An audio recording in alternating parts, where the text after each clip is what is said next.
Chapter 1323. Before Chu Xiu became a martial immortal, he had to use the name of a primeval lord successor no matter what he did. Now that he was a martial immortal, he was a primeval lord and there were no more restrictions on what he could do. After instructing Mei Qinglian and the others to guard the Daoist island, Chu Xiu headed to the East Seas Fairy Island alone. Only primeval lords and their successors could participate in the ancient sovereign assembly. Since Chu Xiu was going as a primeval lord, he could not bring anyone else.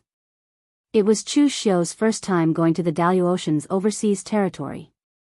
Compared to the many martial arts forces in the lower realms' overseas territory, the Daoist East Sea did not have any prominent sections.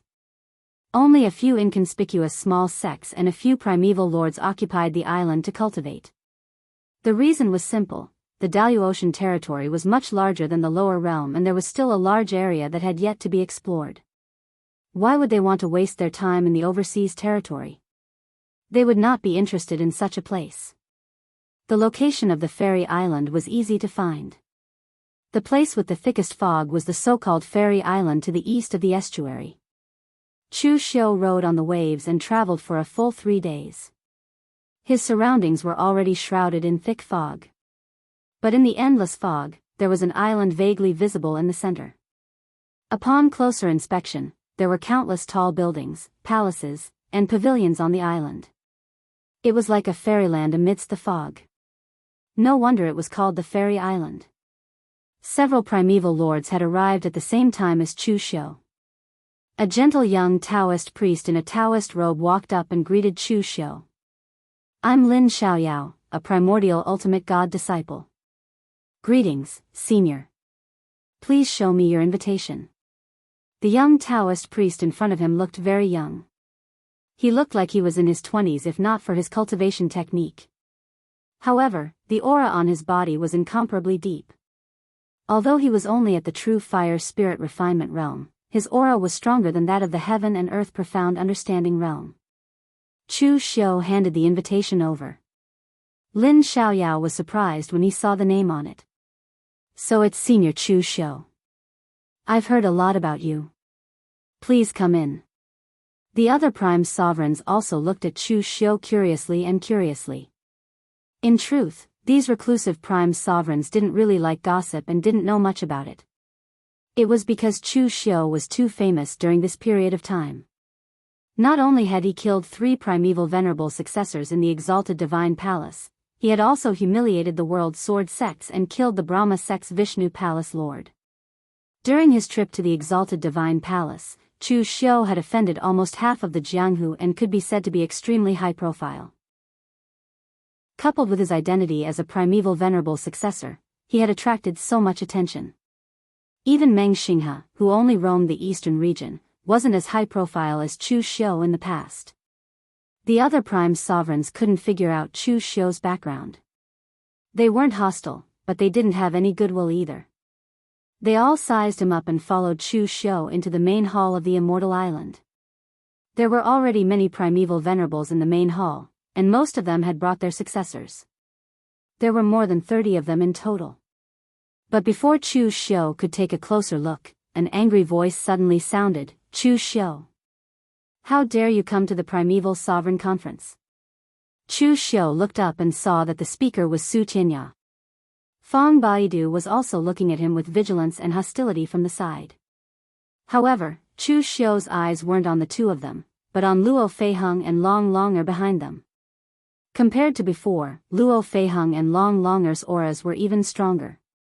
It seemed that the 2 primeval venerables were really training them as successors. Long Longer and Luo Feiheng didn't expect to see Chu Xiu so soon. Long Longer immediately put on a hostile look, but Luo Feiheng did not change his expression as quickly as she did. He could only keep a straight face and remain expressionless. "I received an invitation, why wouldn't I dare to come?" Chu Xiu said indifferently. "Then where is your master?" Su Qianya snorted. "Ever since you appeared in the martial world, you've always claimed to be the successor of the primeval venerables, but no one knows which bloodline you're from. Sneaky, secretive, and sneaky. You're the only one who came to the Primeval Sovereign Conference. Who is your master?" If you have no ulterior motives, why do you hide your identity like this? After Su Qianya and the others parted with Mu Baishuang's words suddenly reminded them of something they had always neglected, Chu Xiu's identity. Therefore, they used their connections and investigated a lot of information, but they still couldn't find out which bloodline Chu Xiu was from. Perhaps he was one of those unknown hermits from ancient times, but Chu Xiu's behavior was extremely strange. At the very least, he didn't seem to be a successor of the primeval venerables. The other primeval venerables also looked over when they heard the quarrel between the two. Communication between primeval venerables was also very rare, but where there were people, there would be conflicts. Therefore, disputes between primeval venerable successors were a common occurrence. It was just that Chu Xiu had killed all of his opponent's disciples and almost wiped out his entire bloodline. It was rare for someone to form such an irreconcilable grudge. What a joke! Chu Xiu sneered.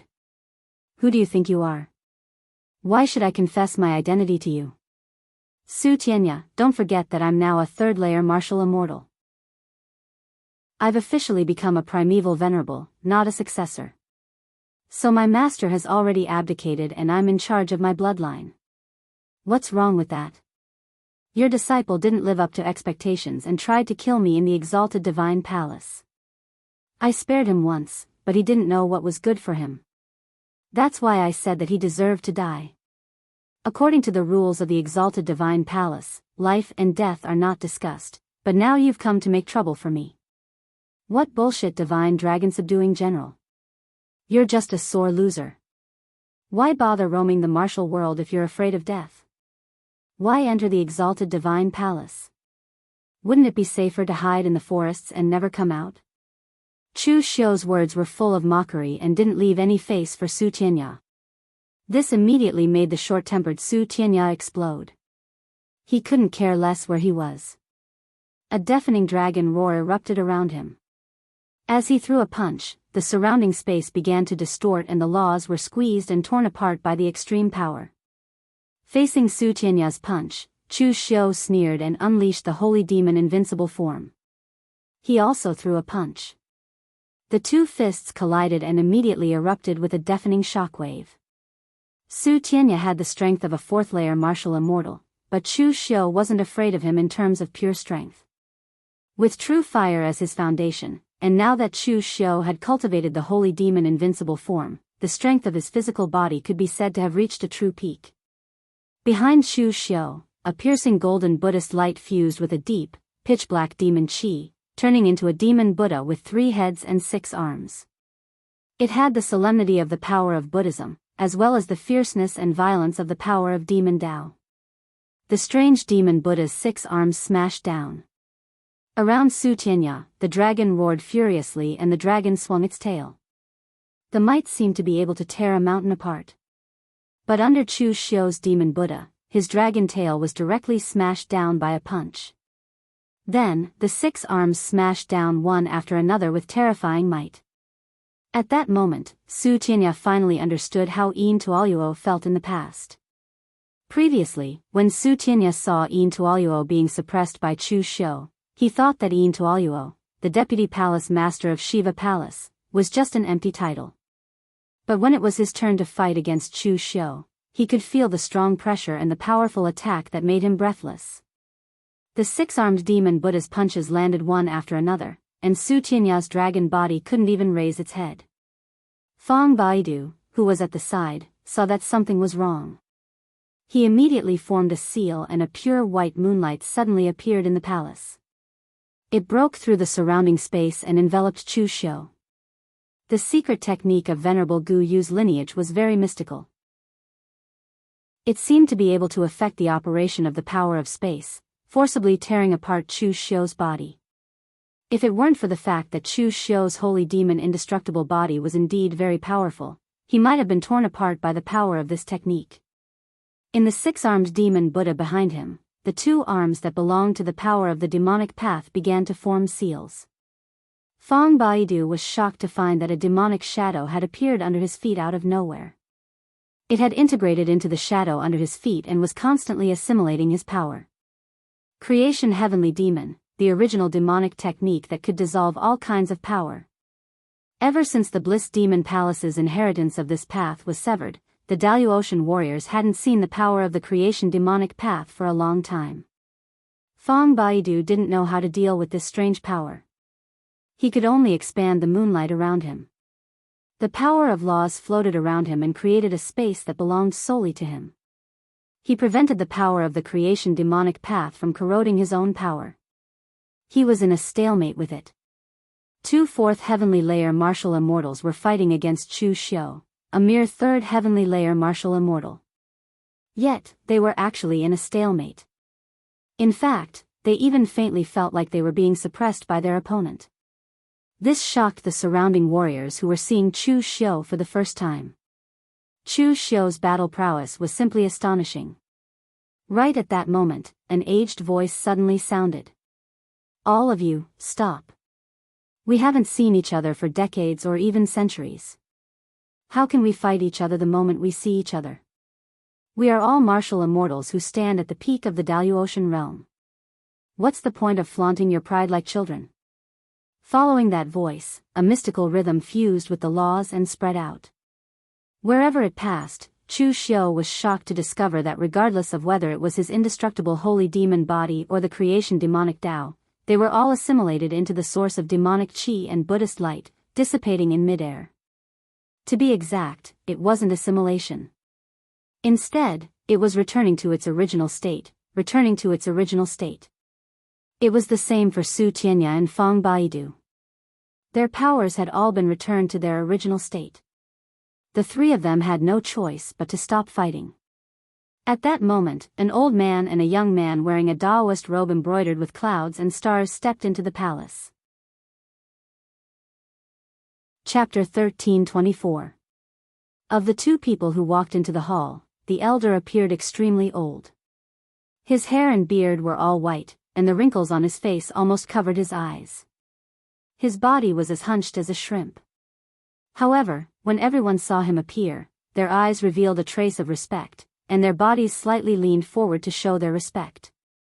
Needless to say, Chu Xiu knew that this old man was the initiator of the ancient Venerate Conference. He was also the oldest primordial god Wuxia Xianxia among the present primordial gods. Before coming here, Chu Xiu had inquired about Wuxia Xianxia's information, but it was not much. That was because the primordial god Wuxia Xianxia kept a very low profile. He rarely came out of the Jianghu and did not participate in the Jianghu's disputes, even among the primordial gods. Every time the ancient Venerate Conference was held, the primordial god Wuxia Xianxia's attitude was very fair and impartial. After a long time, he naturally won the respect of many primordial gods. At least when facing such an old man, one would not feel any hostility toward him. Of course, it was useless even if one felt hostility toward him. The old man in front of him, who looked so old and frail as if he was on the verge of death, was a genuine expert of the 9th heaven of martial immortal realm. He stood at the pinnacle of the exalted major and was comparable to the Tao ancestors. He was also the face of the primeval sovereigns. Chu Xiu felt that he could not resist the power of the primordial god Wuxia Xianxia's attack just now even if he used all his trump cards. Everyone present had a strange look in their eyes when they saw the young man behind Wuxia Xianxia. Chu Xiu also noticed the young man. He was dressed like a Taoist priest and wore an extremely gorgeous Taoist robe with star patterns. It turned out to be a rare treasure with the starlight power on it as if a galaxy had been refined into it. His aura was not weaker than Wuxia Xianxia's, but it was extremely reserved.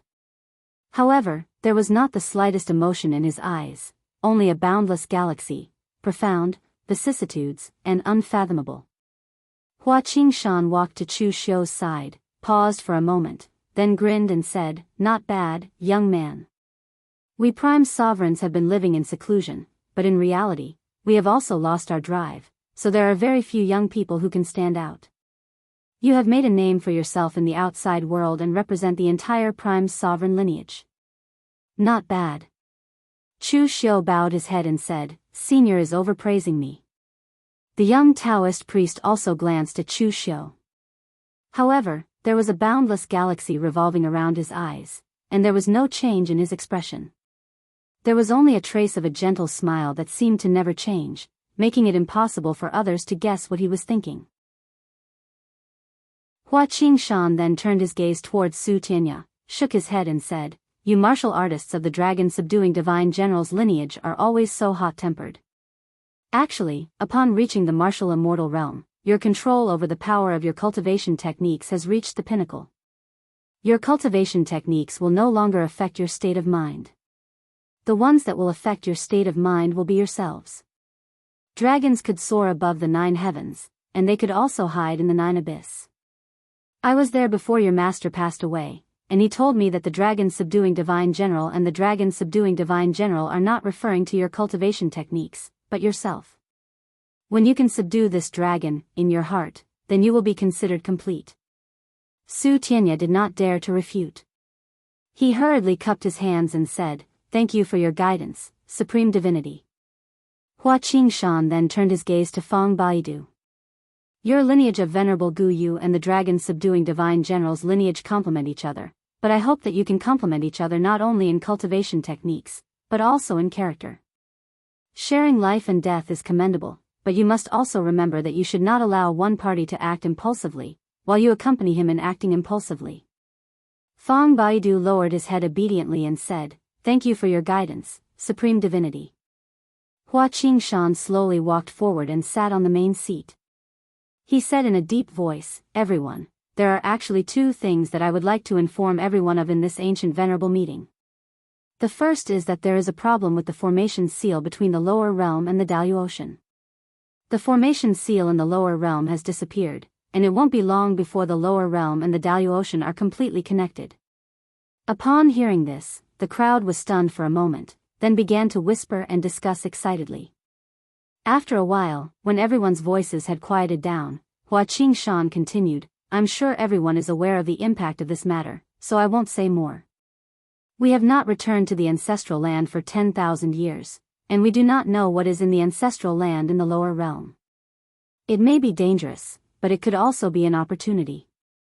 Not all of us from the ancient venerable lineage want to stay in the mountains and forests to cultivate. I know this. Therefore, if we can return to the ancestral land this time, the major Daoyu Ocean sects have promised us that we can establish a sect at will. They will not stop us and will even support us.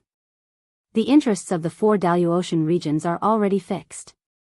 If we establish a sect, we will invade their interests and snatch food from the mouths of the top sections. They will not agree, but in the ancestral land in the lower realm, there are not so many rules." The ancient venerables were taken aback by these words, then fell silent again. Everyone's eyes were filled with contemplation. Establish a sect? It wasn't that no ancient venerable had ever thought of this, but very few had actually done it. For them, establishing a top sect was equivalent to snatching food from the mouths of the top sects of the other 4 regions. There was bound to be a fight. Establishing a small sect was meaningless to them. It was better to be a virtuous ancient venerable and focus all their energy and resources on passing down their legacies. With the opportunity to enter the lower realm and the promise of the top sects, the ancient venerable lineages were worthy of careful consideration. To the side, Chu Xiu narrowed his eyes in thought, but what he was thinking about was what would happen after the upper and lower realms were connected. Chu Xiu had been unaware of the Daoyu Ocean's reaction.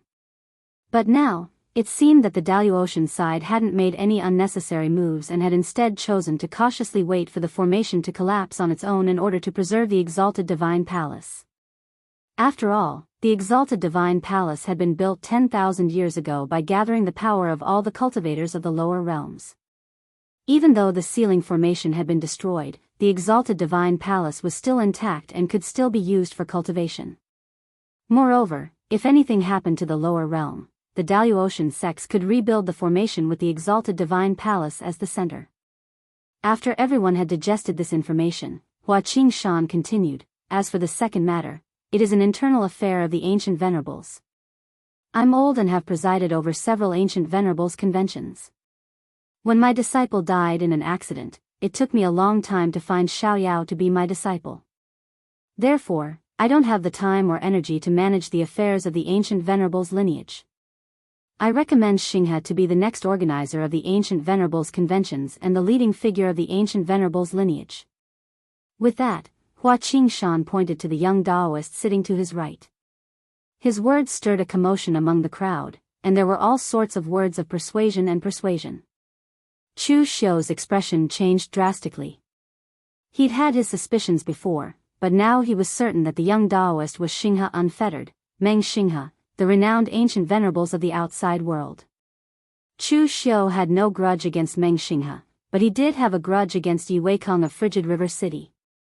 Previously, Chu Xiu had schemed against Yi Weikong and severely injured him.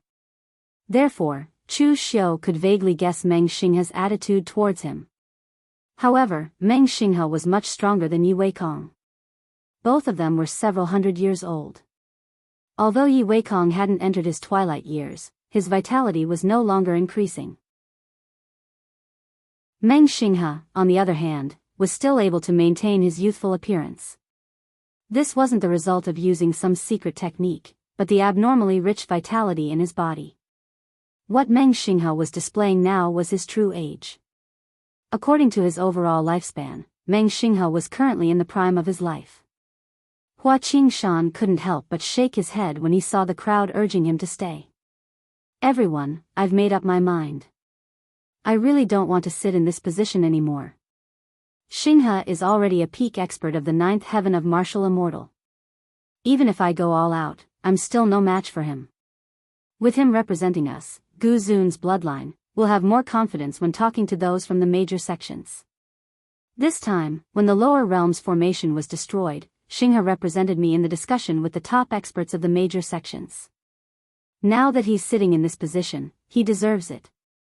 Among the Daoist people, the ninth heaven of martial immortal represented an expert that stood at the absolute peak. There were less than 10 such existences in the entire Daoist. There were Daoist sects, Buddhist sects, and sword sections. If Gu Zun's bloodline wanted to talk to them on equal terms, they naturally needed an expert like that. This person used to be Hua Qingshan, and now it was Meng Xinghe. With Hua Qingshan's recommendation and Meng Xinghe's strength, no one present objected. They couldn't find any reason to. Hua Qingshan casually waved his hand and said, "All right, that's all I want to say. Everyone, please feel free to trade as you please." One of the highlights of the Ancient Sovereign Convention was when the Prime Sovereigns casually traded cultivation techniques, items, and discussed martial arts. This segment was relatively peaceful. However, Chu Xiu's side was very quiet. Most people cast strange glances at Chu Xiu, but no one went over.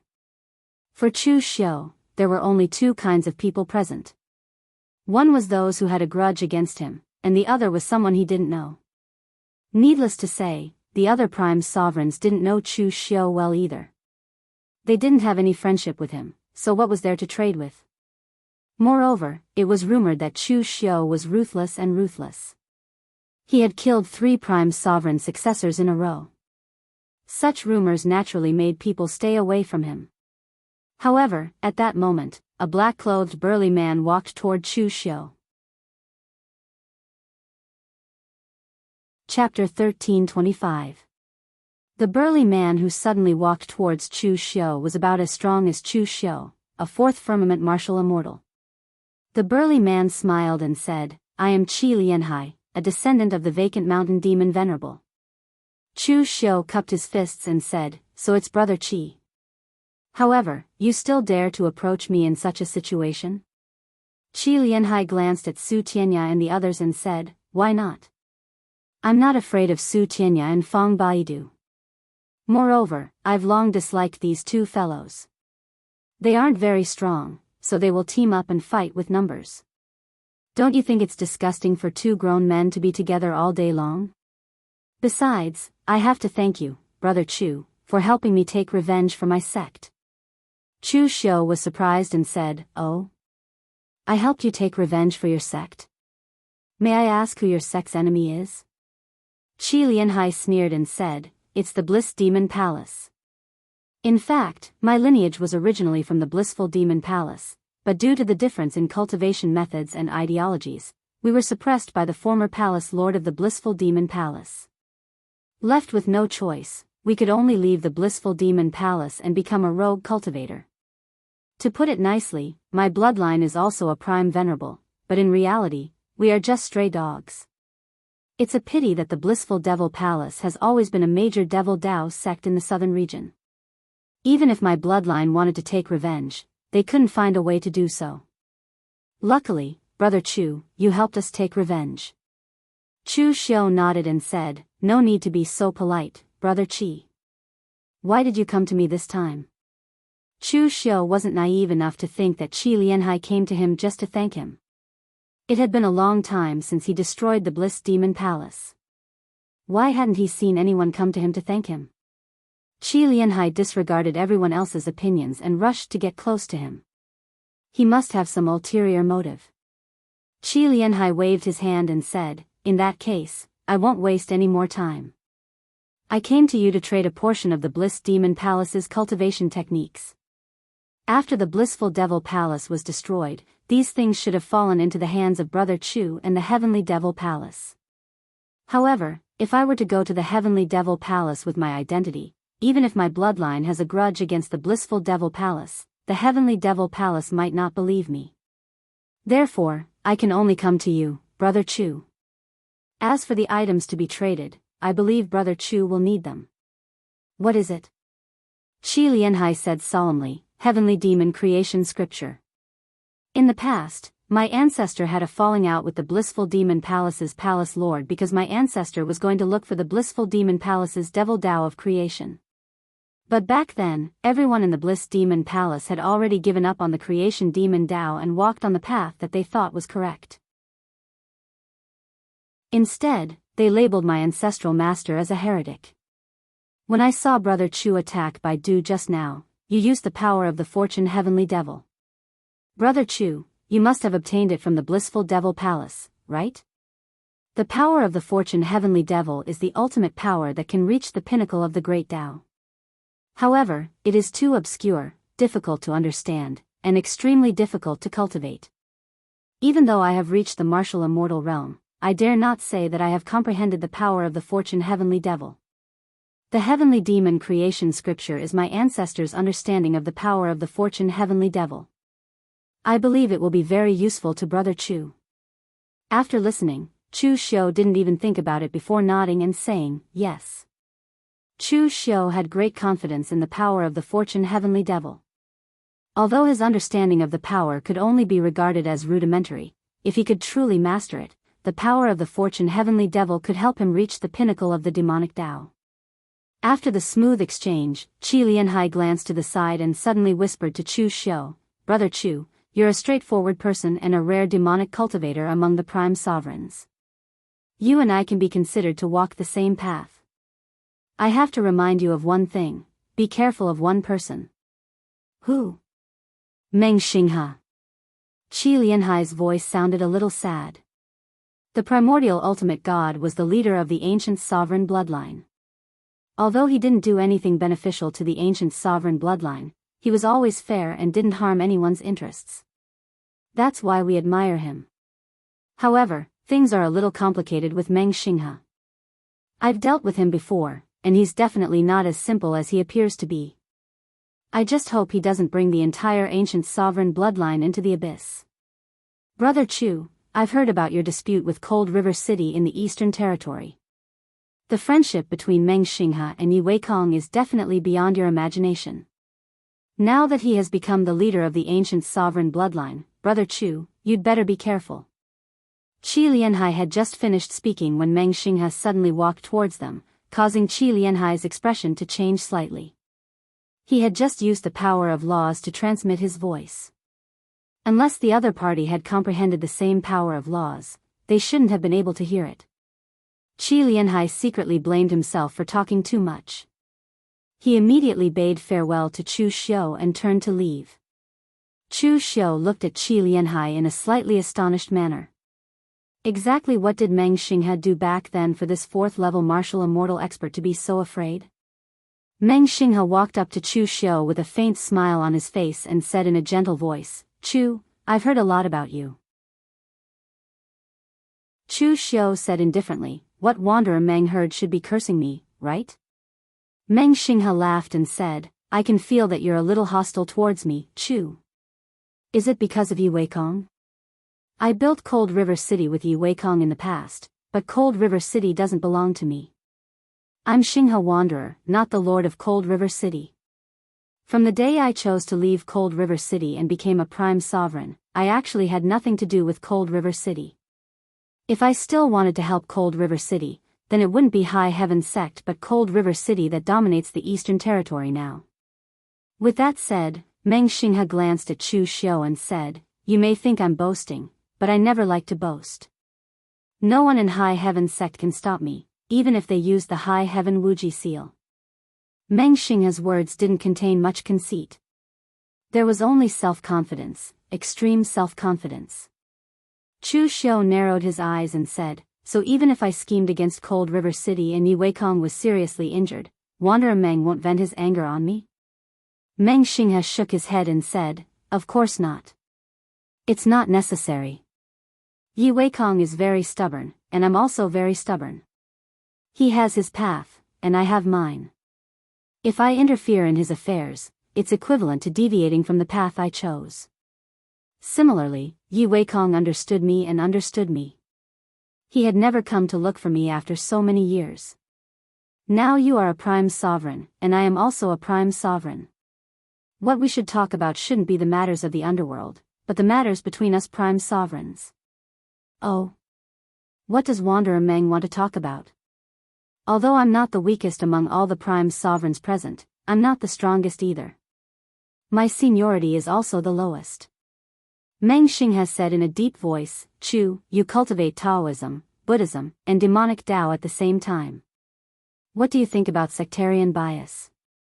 Chu Xiu was a little confused by Meng Xinghe's words. Sectarian bias? This was something all cultivators knew. Why did Meng Xinghe ask this? Chu Xiu thought about it and said, The so-called sectarian bias is just different camps. It's naturally inappropriate for Buddhist cultivators to cultivate demonic arts because they are first and foremost Buddhist disciples. This status restricts them. If you don't have sectarian bias, then it's very simple. You just need to treat yourself as a pure cultivator. Whether it's Buddhist martial arts or demonic martial arts, it's all martial arts. Why can't you cultivate both? Meng Xinghe nodded in satisfaction. You're right, Chu. It's precisely because of sectarian bias that the path of martial arts in the underworld sometimes stagnates. I have an idea. Let's gather the strength of us prime sovereigns and share our cultivation techniques. The descendants of us prime sovereigns and the major sects of the underworld can all enter to cultivate. It doesn't matter one's background, only one's martial Tao. I wonder if Chu is interested. Chu Xiu was dumbfounded that Meng Xinghe had come to talk to him about this matter. He didn't know what the other party was thinking. In all fairness, Meng Xinghe's idea was actually pretty good. Martial Tao, martial Tao, martial Tao that was stagnant would only get weaker and weaker. Giving up on sectarian bias so that everyone could study martial Tao together was actually a good thing. However, Chu Xiu didn't trust Meng Xinghe. Even if Ning Xuanji had said this, Chu Xiu would believe it. However, Chu Xiu didn't believe Meng Xinghe. Regardless of whether he was hostile toward Chu Xiu or not, Chu Xiu was currently wary of him. This loose cultivator of the Milky Way galaxy, whose name had shaken the world hundreds of years ago, had a warm smile on his face. His entire body exuded a gentle aura.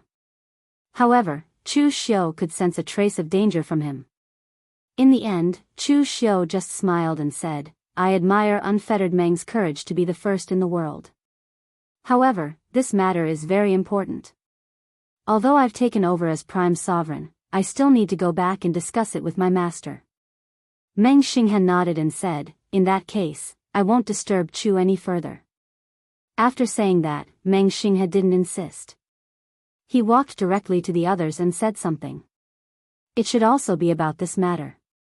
The prime sovereign meeting ended after a day. After all, there were only more than 20 prime sovereigns present at the end. Including the successors, there were less than 100 people. One day was enough for the transaction. Before leaving, Chu Xiu wanted to find a chance to ask Long Longer and Luo Feiheng how they were doing, but he didn't find the opportunity. Su Tianya and Feng Baidu had lost their disciples. Now that they had finally found new disciples that they were satisfied with, they naturally treasured them very much. However, it didn't matter. Chu Xiu could tell from their appearance that they were progressing smoothly. Chapter 1326. After the end of the ancient venerable meeting, Su Tianya and the others did not bother him again. One reason was that they dared not. With the strength Chu Xiu had shown, they would not be able to defeat Chu Xiu unless the two of them attacked together. Moreover, whether it was the veteran primordial ultimate god expert or Meng Xinghe who was the new primordial ultimate god successor, they needed to be cautious. They really dared not act recklessly on such an occasion. After returning to the southern barbaric land, Chu Xiu didn't understand what Meng Xinghe's words meant, so he simply didn't bother to think about it. Instead, he went into closed-door cultivation to study the creation demonic Tao. The creation heavenly demon scripture that Qi Lianhai gave to Chu Xiu was passed down by the patriarch of his lineage after spending a lifetime of effort and gathering the efforts of several generations. Although it was impossible to directly deduce the creation demonic path to its peak, it still benefited Chu Xiu a lot. At that time, in the closed-door cultivation secret room, Chu Xiu was surrounded by black demon energy. It was so dense that it seemed to have turned into a substance. The dense demon energy penetrated into the surrounding heaven and earth law and evolved into earth, wind, water, and fire. In the end, it even directly turned the secret room where Chu Xiu was in into a devil's cave as if it was a miniature primitive devil's cave. The next moment, the dense demon energy was taken back into Chu Xiu's body and the miniature primitive devil's cave also dissipated. Chu Xiu breathed a sigh of relief with a hint of joy in his eyes. Previously, Tianhun had told Chu Xiu that Dugu Weiwei's domain could directly attack the origin of the demonic path. It could be said that his domain was a primitive devil's cave. The path that Chu Xiu took was already different from Dugu Weiwei's, but at that time, he achieved the same effect by relying on the creation demonic path. At least in terms of the starting point of demonic path, Chu Xiu had already walked on a different path from Dugu Weiwei. Chu Xiu called out the inner demon in his mind and said, "I will not only trick you into doing things. I said before that as long as my cultivation level and the creation demonic path improves, I can create a perfect body for you. Now, with my attainments in the creation demonic path, as long as there is enough blood essence, I can create a body for you." Mental demon had the memories of many warriors. He had always been waiting for the day he could truly become an adult. He had even resented Chu Xiu for standing him up time and time again. However, after waiting for Chu Xiu's promise, he was not as anxious. Hearing that, the inner demon asked, "If I reconstruct my body, what realm can my power reach?" Chu Xiu said, "Qi, blood, and spirit are the foundation of the body. You are spirit. As long as I can obtain enough qi and blood of experts in the heaven and earth mysterious opening realm, I can create a body for you in the heaven and earth mysterious opening realm." The inner demon asked excitedly, "What about the martial immortal realm?" Chu Xiu shook his head and said, "Don't even think about the martial immortal realm. Let's not talk about where I can kill martial immortals for you to bleed. The true power of a martial immortal lies in their control over the power of rules. The strongest warriors' memories that you devoured were only in the heaven and earth mysterious opening realm. So, you can only control the power of the heaven and earth mysterious opening realm. Even if I really create a body of a martial immortal, it will only be an empty shell." The inner demon nodded and thought for a while before saying, "I have no idea yet. I'll tell you when I understand." Now that the opportunity had finally come, the inner demon was no longer anxious. This time, Chu Xiu spent over 3 months in seclusion to study the demonic path of creation.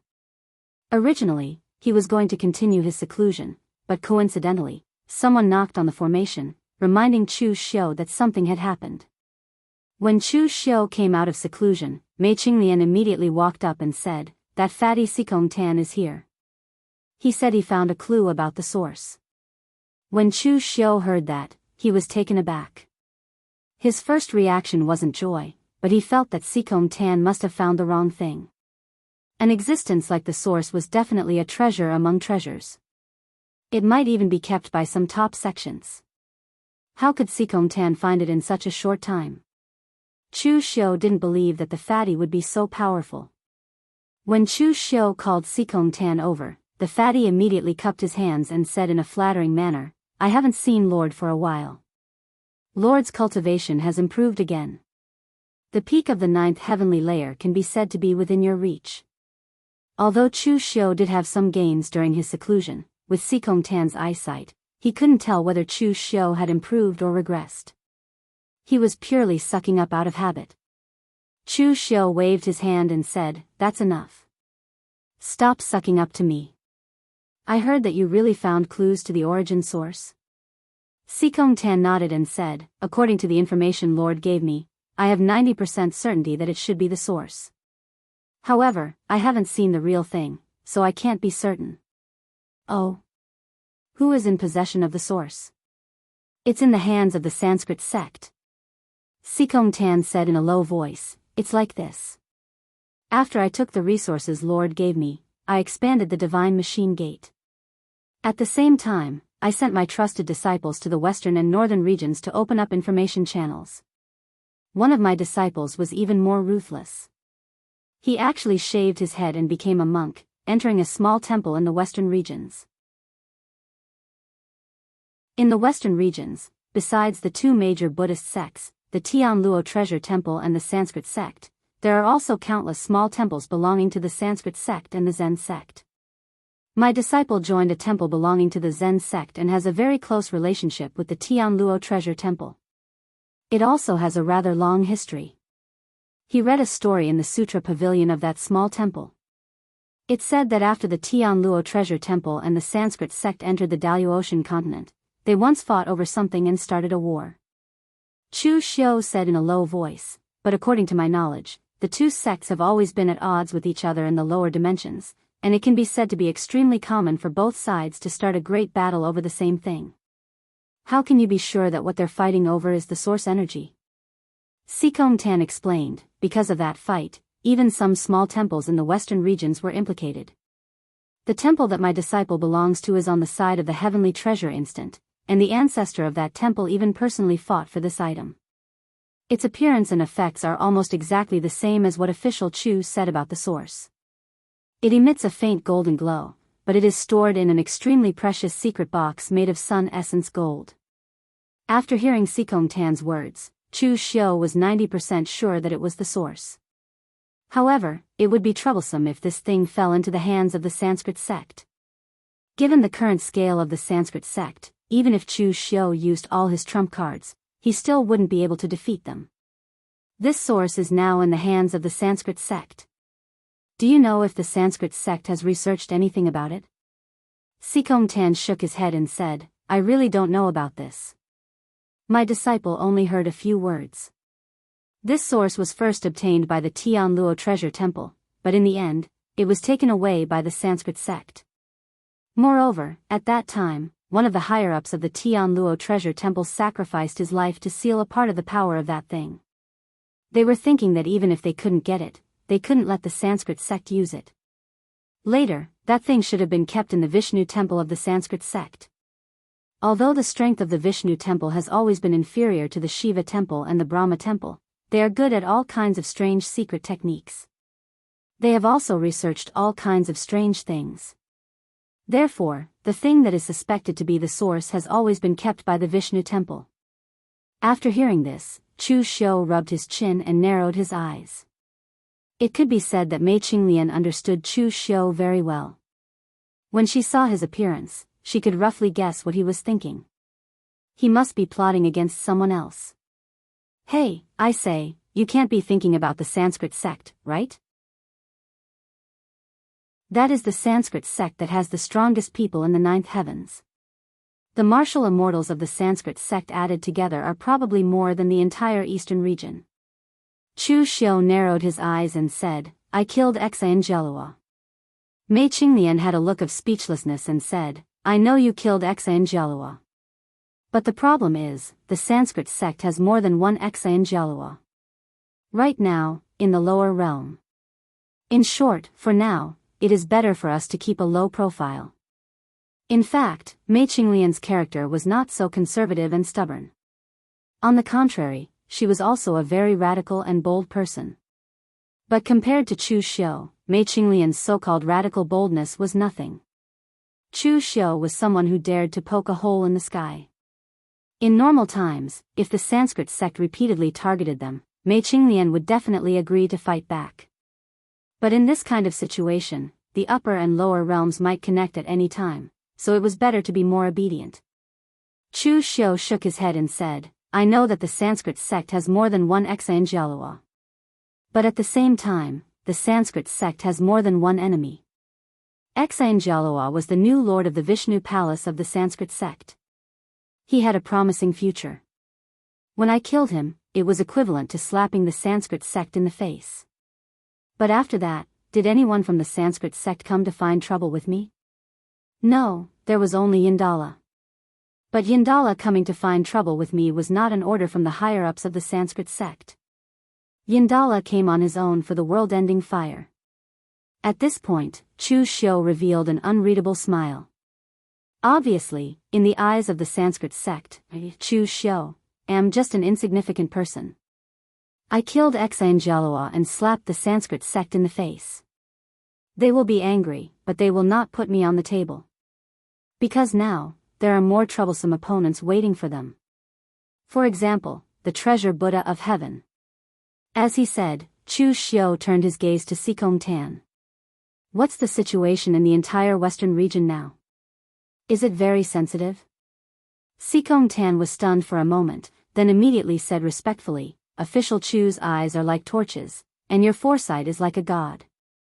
During this period of time, the Sanskrit sect and the treasure Buddha of heaven did not have a fierce battle, but the three main palaces of the Sanskrit sect had begun to withdraw their forces at the same time. At the same time, the treasure Buddha of heaven also called back all the monks who were out on a parade. The atmosphere in the entire western region is like a storm, and no one knows when it will come. Chapter 1327. Xianxia's death at the hands of Chu Xiu was seen as a slap in the face to the Brahmin sect. Although martial immortals were precious and powerful, even in the Three Pristines Temple, which stood at the peak of the Daoist world, martial immortals were absolute powerhouses. A warrior at the first heaven could not affect the survival of the Sanskrit sect. Therefore, to them, this was not a big deal. But in reality, Xianxia's death had broken the balance in the western region. The Sanskrit church possessed an incomparably deep foundation. According to Fang Yinglong, if Xianxia did not die and successfully entered the great heavenly divine palace, he would be able to directly reach the third level of martial immortal realm. Furthermore, the Sanskrit sect had a secret technique passed down by generations of martial immortals. It was a secret technique passed down by generations of martial immortals. It was not an infusion of power, but the power of laws. With the inheritance of the three gods, Xianxia could reach the sixth heavenly layer of martial immortal in an extremely short period of time. Thus, Xianxia's death was not as simple as the death of a level 1 martial immortal. Instead, it was the death of a level 6 martial immortal. It broke the balance between the Sanskrit school and the heavenly treasured Rakshasa. As for what the western regions would be like after the balance was broken, there was no need to say much. Just like what Sikong Tan had said in his intelligence, a storm was brewing, and no one knew when it would erupt. Listening to Chu Xiu and Mei Qinglian's conversation, Sikong Tan broke out in a cold sweat. What are they talking about? Plotting against the Sanskrit sect, the leader of the Buddhist sects in the western region? In the eyes of others, this was no different from courting death. Chu Xiu glanced at the nervous Sikong Tan and said indifferently, Don't worry, even if I make a move against the Sanskrit sect, I won't let you be the vanguard. First, give me a copy of the information your disciple has collected about the Sanskrit sect. After sending Sikong Tan away, Mei Qinglian whispered from behind, In fact, you don't have to be so anxious. There is still some time before the Daoist and the lower world unite. With our speed of development, by the time the upper and lower worlds reconnect, we can even develop a strength not inferior to High Heaven sect. Chu Xiu sighed softly and said, time? It was precisely because time was running out that I was in such a hurry. I need to make a trip to the western regions. If the plan goes smoothly, the forces under my command will be unified and ready to take action. I'll leave this matter to you. I'll go to the western region alone. Hearing what Chu Xiu said, Mei Qinglian did not continue to persuade him. She knew that once Chu Xiu had made a decision, it would not be easy to change it. However, there was one thing that she did not know. Chu Xiu was not afraid of the connection between the upper and lower realms, but Dugu Weiwei, who was hidden in the netherworld heaven. Even if the upper and lower realms were connected, with Chu Xiu's current strength, he had nothing to fear. It was enough for him to occupy a place in this chaotic world. But the Dugu Weiwei, hiding in the netherworld heaven, had been giving Chu Xiu pressure, especially after he felt the origin. When Tianhun told Chu Xiu about the origin, Chu Xiu only regarded the origin as the key to open the everlasting heaven. As a result, when he also obtained the origin, felt its power, and even benefited from it, Chu Xiu understood that the origin was not as simple as a key. Chu Xiu himself had obtained the origin of yin and yang, and he had not even used it yet.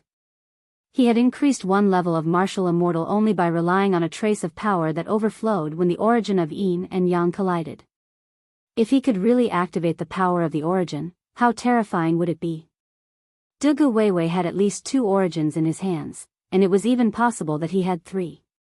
It had been 500 years since he had obtained these origins. Only God knew to what extent he had studied the power of the origin. Therefore, Chu Xiu could only use all means to catch up with him. There was a road from the southern region to the western region, but Chu Xiu did not take it. Instead, he went through the 100,000 mountains of the southern region to the western region. Chu Xiu was a well-known figure in the Daoist Ocean. Going to the western region at this time was a bit too obvious. Although Chu Xiu would encounter the barbarians in the southern barbaric land, the Black Luo tribe was already considered a large tribe in the entire southern barbaric land. With the token of the Black Luo tribe, Chu Xiu wouldn't cause too much of a commotion when he crossed the southern barbaric land. It was just that the road in the southern region was a bit difficult to travel. With Chu Xiu's current speed, it still took him more than a month to get out of the southern region and come to the western region. But after arriving in the western region, Chu Xiu found that he was a bit conspicuous. No wonder the disciple of Sikong Tan had to choose to join a small temple in the Zen sect to hide his identity and inquire for information. It was really hard to find a few rogue cultivators of other sects in the entire western region. When Chu Xiu walked in the entire land of the western region, the warriors who came and went were either monks or lay disciples who had not shaved their heads. Basically, there were very few rogue cultivators, so other warriors who came to the western region were unusually conspicuous. Fortunately, Chu Xiu had also cultivated a Buddhist cultivation technique. The aura around him changed, and in an instant, he had already become a Buddhist disciple who had not shaved his head, emitting a Buddhist glow. It did not seem out of place at all. The Heavenly Luo Treasure Temple and the Buddhist sect shared the western region equally, so the entire Heavenly Luo Treasure Temple was actually not a whole. Except for the headquarters temple, the other pavilions were scattered throughout the western region. The first person Chu Xiu wanted to find was his old friend, Fa Ming of the Huayan Pavilion. The Huayan Pavilion was stationed in the Pushan Commandery of the western region. The most central area was where the Huayan Pavilion was located. When Chu Xiu saw the location of the Huayan Pavilion, he was slightly surprised. The 10,000 feet wide temple hall was extremely magnificent.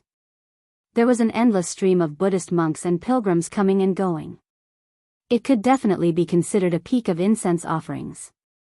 It was not inferior to the Sabodhi Monastery and the Great Light Temple in the lower realm. It should be known that this was only a pavilion under the Heavenly Luo Treasure Temple. It was not where the main body of the Heavenly Luo Treasure Temple was located. In fact, the Huayan Pavilion was not the strongest in the entire Heavenly Luo Treasure Temple. Chu Xiu walked to the door and said to the monk guarding the door, "I would like to request to see Master Fa Ming." The young monk guarding the door glanced at Chu Xiu and said lightly, "Sorry, Master Fa Ming does not see guests. Chu Xiu frowned. The monks of the western region, or rather the heavenly Luo treasure temple, were a little too arrogant. Why did he not notice this when he was in the Daoist? Actually, these monks' attitudes were normal. The disciples in charge of guarding the door were the young elite disciples of the heavenly Luo treasure temple. They were young and arrogant. Moreover, in the entire western region, other than the hostile Sanskrit forces, all the itinerant cultivators in the temples were people of the Zen sect. No matter how strong they were, they still had to be polite when facing the warriors of the heavenly Luo treasure temple. Chu Xiu was a new face. He could not walk the streets with the aura of a martial immortal. It was normal for him to be looked down upon. Chu Xiu had a faint smile on his face as he touched his nose. He had not been treated like this in a long time. Some people feared him, and some hated him. However, the feeling of being ignored was something that Chu Xiu had not experienced in a long time. It actually gave him a very novel feeling. Of course, Chu Xiu did not have any special hobbies. With his current status, he did not need to lower himself to the level of a junior warrior. Even getting angry was not as good as it was. Therefore, Chu Xiu could not be bothered to waste any more time. A powerful force slowly emanated from his body and a Vairocana phantom image appeared behind him. Buddhist chants suddenly descended. The powerful aura immediately scared the young monk who was guarding the door so much that he almost fell to the ground. Even the first seat of Hua Yan Pavilion didn't have this kind of power. Which high monk has come? Please forgive us for our poor hospitality.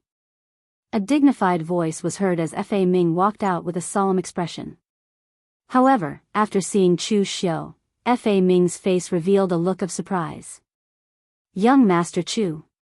Why have you come to the western region? Chu Xiu smiled and said, Master Fa Ming, how have you been? This time, I have something to discuss with your celestial treasure temple. This matter is a bit secretive, so I'm afraid it's not appropriate to talk about it outside. Fa Ming hurriedly brought Chu Xiu to a side hall and asked, Young Master Chu, is there something urgent that you need to talk about?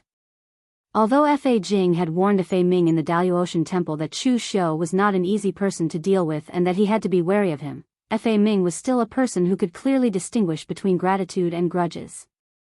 However, Fa Ming was a person who could clearly distinguish between gratitude and grudges. He only knew that Chu Xiu had saved his life, and the debt of saving his life could not be easily repaid. Chu Xiu did not answer Fa Ming directly. Instead, he asked, is the situation between the Celestial Treasure Temple and the Sanskrit sect very sensitive recently? Fa Ming smiled bitterly. Sensitive? It can be said that it is quite sensitive, and it will explode at the slightest provocation. The chief of Hua Yan Pavilion is not here right now. He is in the Celestial Treasure Temple discussing secrets with the other chiefs and pavilion masters. Oh. Then why haven't they started fighting? Fa Ming paused for a moment.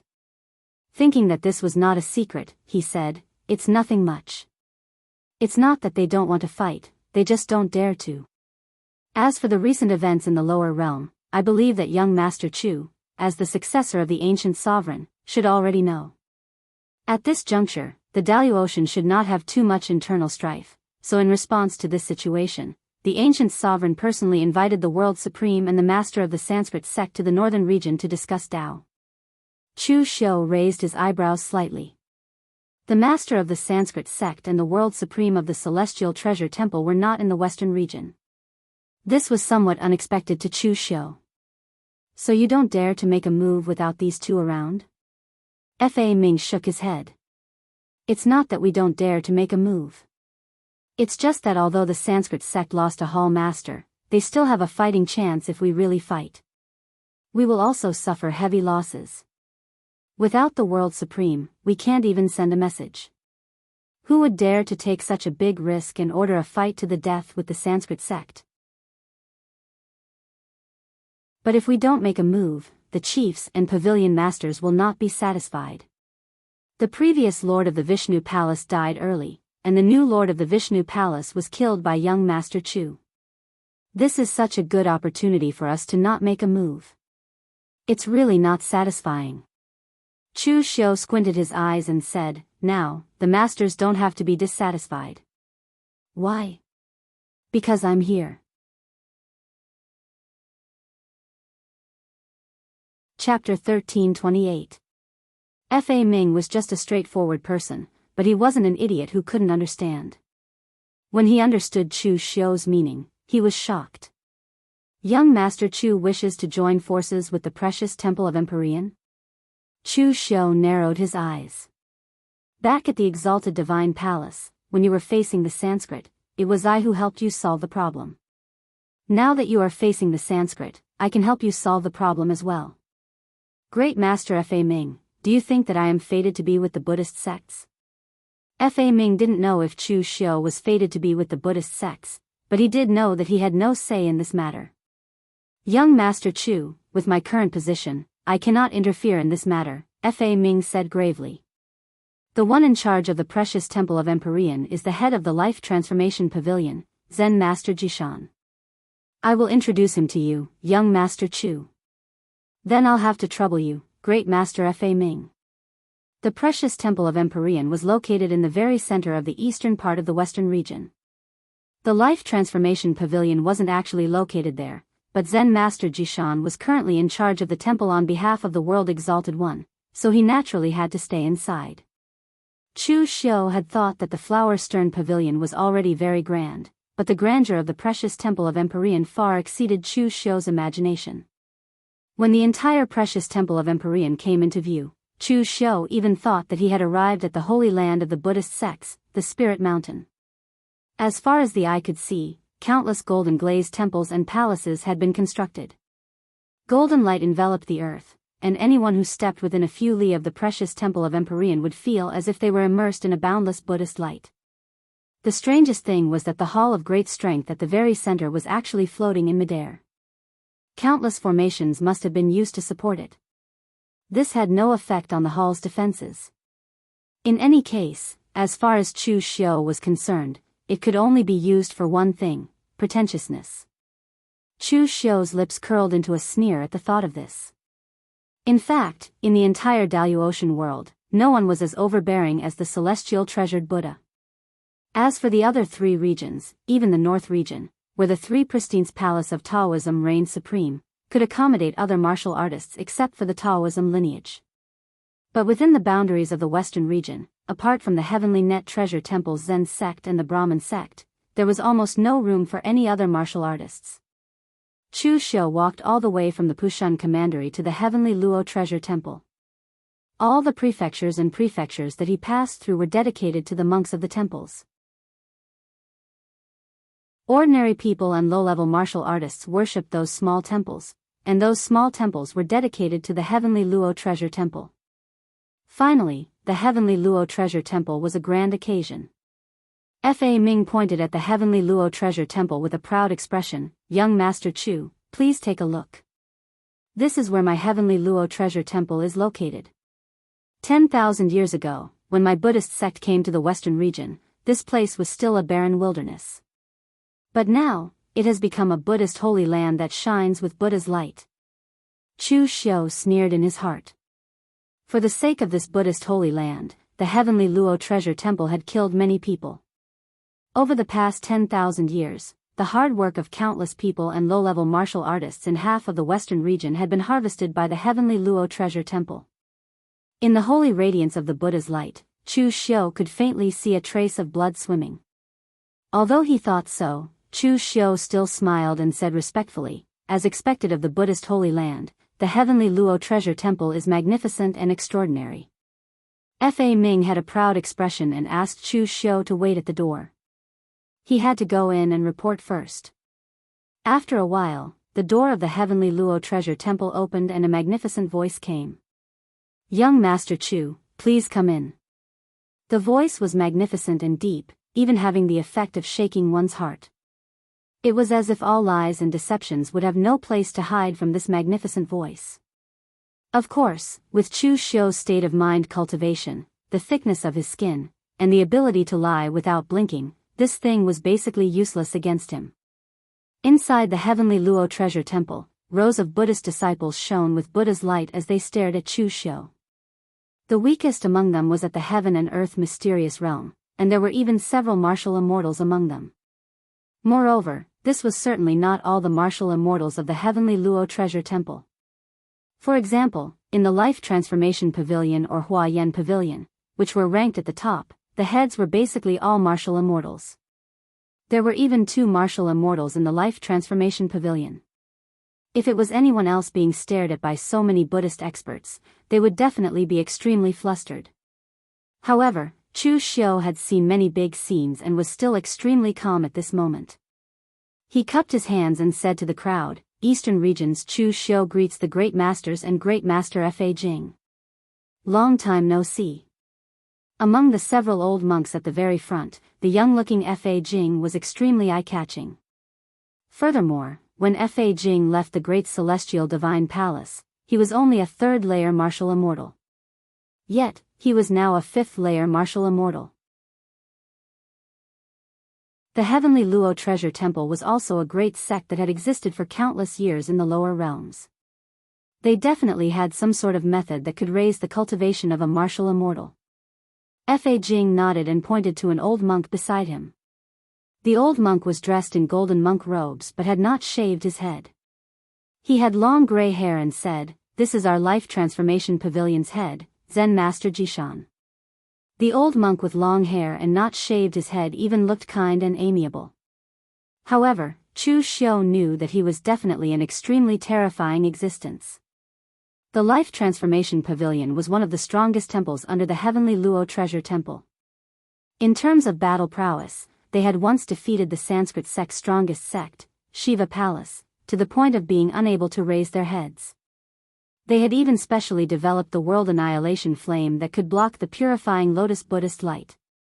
Since Zen Master Jishan was the chief of the Life Transformation Pavilion, then his hands must have been stained with the lives of many Sanskrit cultivators. Zen Master Jishan looked at Chu Xiu and said in a deep voice, "Just now, Fa Ming said that you can help my Tian Luo treasure temple to deal with Sanskrit?" Chu Xiu nodded and said, "Yes." "Why?" "Because Sanskrit is also my enemy." Chu Xiu waved his hand fiercely and said with an angry look on his face, "Previously, Brahma sect's Vishnu Palace Lord was bewitched by Heavenly King Palace Lord and came to find trouble with me for no reason. In the end, he was killed by me. After that, the new Lord of Vishnu Palace, Shingala, targeted me again and again. In the Great Luo Divine Palace, I joined hands with Great Master Fajing to kill him. From then on, Sanskrit hated me completely.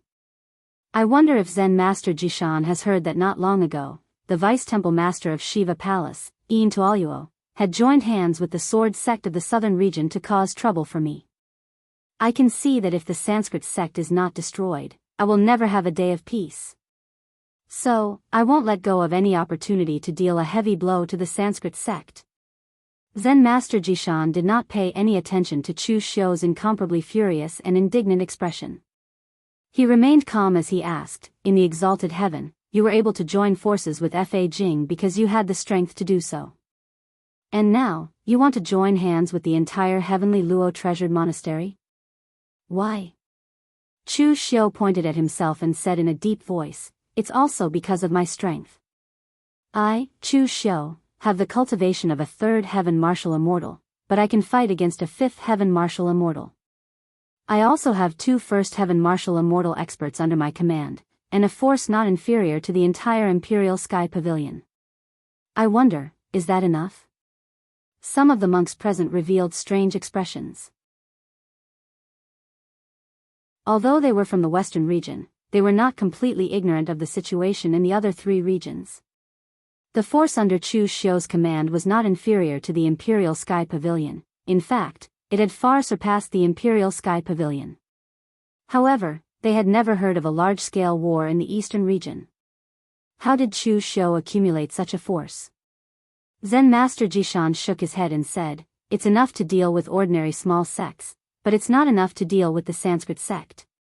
Chu Xiu shook his head and said, "No, it's enough. I've heard from Master Fa Ming that the heavenly Luo treasured monastery hasn't made a move yet. It's in a stalemate with the Sanskrit sect because it's worried that it will injure itself if it continues to fight, which will affect the strength of the heavenly Luo treasured monastery. However, the balance between the heavenly Luo treasured monastery and the Sanskrit sect has been broken. What's missing is the last straw that breaks the camel's back. Chu Xiu pointed at himself and said, I am that last straw. In the Sanskrit sect, Shiva Palace and Brahma Palace are the strongest, followed by Vishnu Palace. These three palaces guard the three western regions of the western region. Your temple understands the Sanskrit sect very well, and I'm sure the Sanskrit sect also understands your temple very well.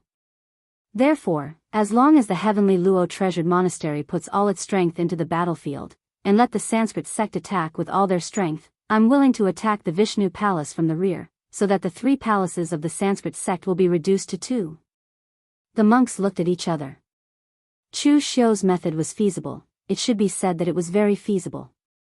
If they could eliminate one of the palaces of the Sanskrit sect, even if it was the weakest Vishnu Palace, it would be enough to make the Sanskrit sect suffer a great loss.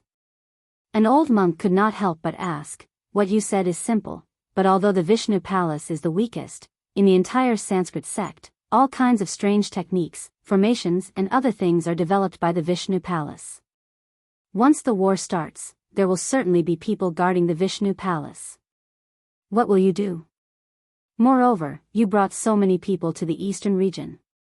I'm afraid that the Sanskrit sect will be aware of you as soon as you reach the western region. Do you think that the Sanskrit sect is blind? Chu Xiu said indifferently, as long as the heavenly Luo treasured monastery attacks with all its strength, how strong will the people guarding the Vishnu Palace be? I can kill anyone under the sixth-fold sky. As for the location of the surprise attack, when did I say that I want to attack the Sanskrit sect openly? Since it is a surprise attack, it naturally needs to be a little more secretive. I will go around to the western region from the 10,000 great mountains and attack the Vishnu Palace. But those barbarians of the southern barbarian land, without waiting for the old monk to finish his words, Chu Xiu directly said, Master, you don't need to worry about this, that is my problem. Now, I have come to the western region from thousands of miles away, come to the heavenly Luo treasured monastery, and have already revealed the entire plan. In the end, masters, will you agree or not? Everyone present turned their eyes to Zen Master Ji Shan.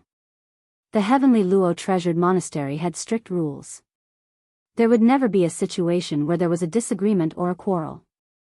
Before the revered one of the world left, he had given the power to control the heavenly Luo treasured monastery to Zen Master Ji Shan. Now, any decision of the heavenly Luo treasured monastery, as long as Zen Master Ji Shan nodded his head, it would count. Zen Master Ji Shan looked at Chu Xiu with an unfathomable look in his eyes. After a long time, he said, Can I trust Benefactor Chu? Chu Xiu said boldly, Of course you can. I, Chu Xiu, am a man of my words. Those who have cooperated with me have never regretted it.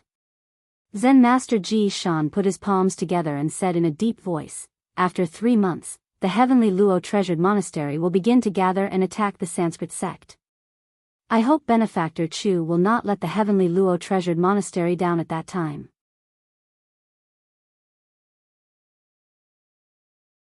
Chapter 1329.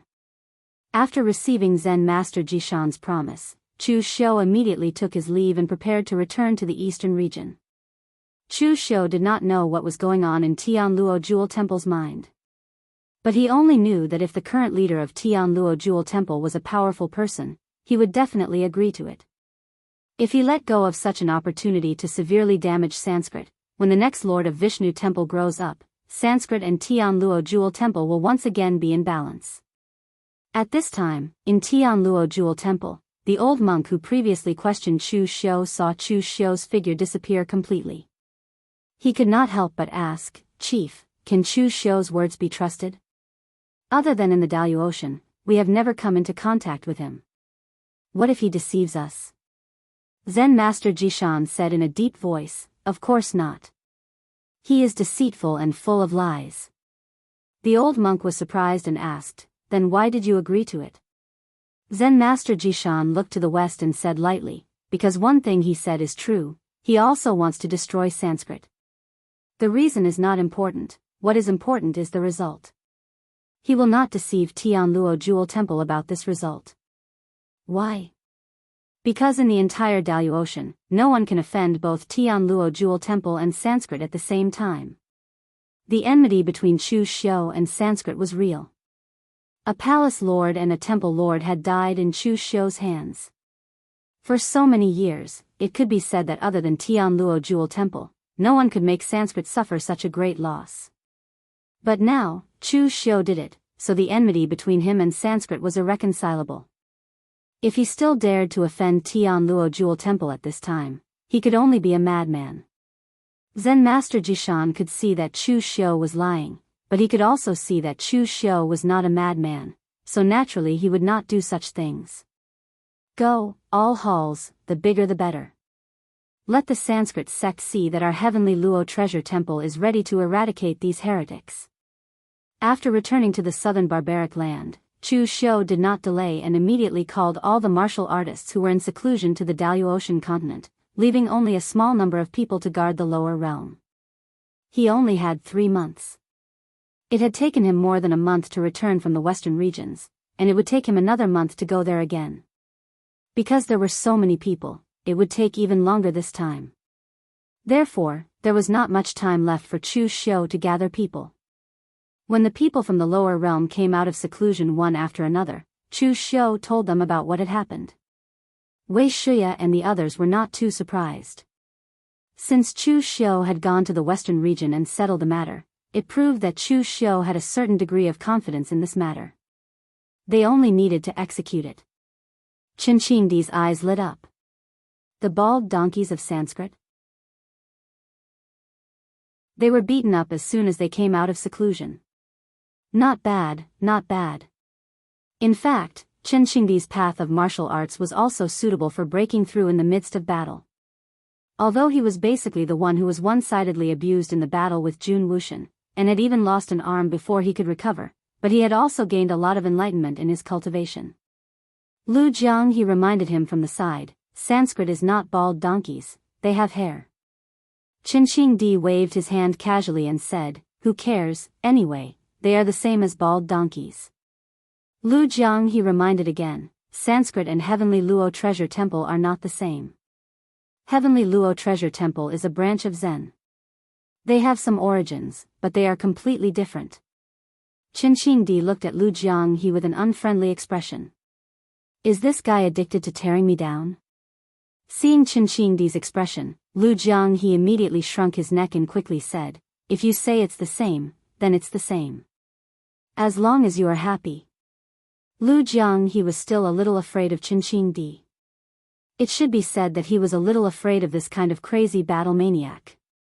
Chu Xiu said in a deep voice, all right, don't talk nonsense. We don't have much time. Let's go to the southern barbarian land immediately. Hey Jia, Green Jade. How much do you know about the barbarians near the western region? Hey Jia and Green Jade were specially called by Chu Xiu from the depths of the southern barbarian land. Previously, he might not have attracted attention when he went through the southern barbarian forest alone, but this time he was going to cross the southern barbarian forest with tens of thousands of people. Unless the barbarians were blind, they would not turn a blind eye to it. Hey Jia said, I have some dealings with them. The barbarian tribes in the western barbarian forest are very big, much bigger than our current He Jia tribe. Moreover, they have a large tribe, the Luo Shan tribe, which governs dozens of tribes in the western barbarian forest. The leader of the Luo Shan tribe, the old barbarian king, is very strong. I'm afraid he is not weaker than you, divine envoy.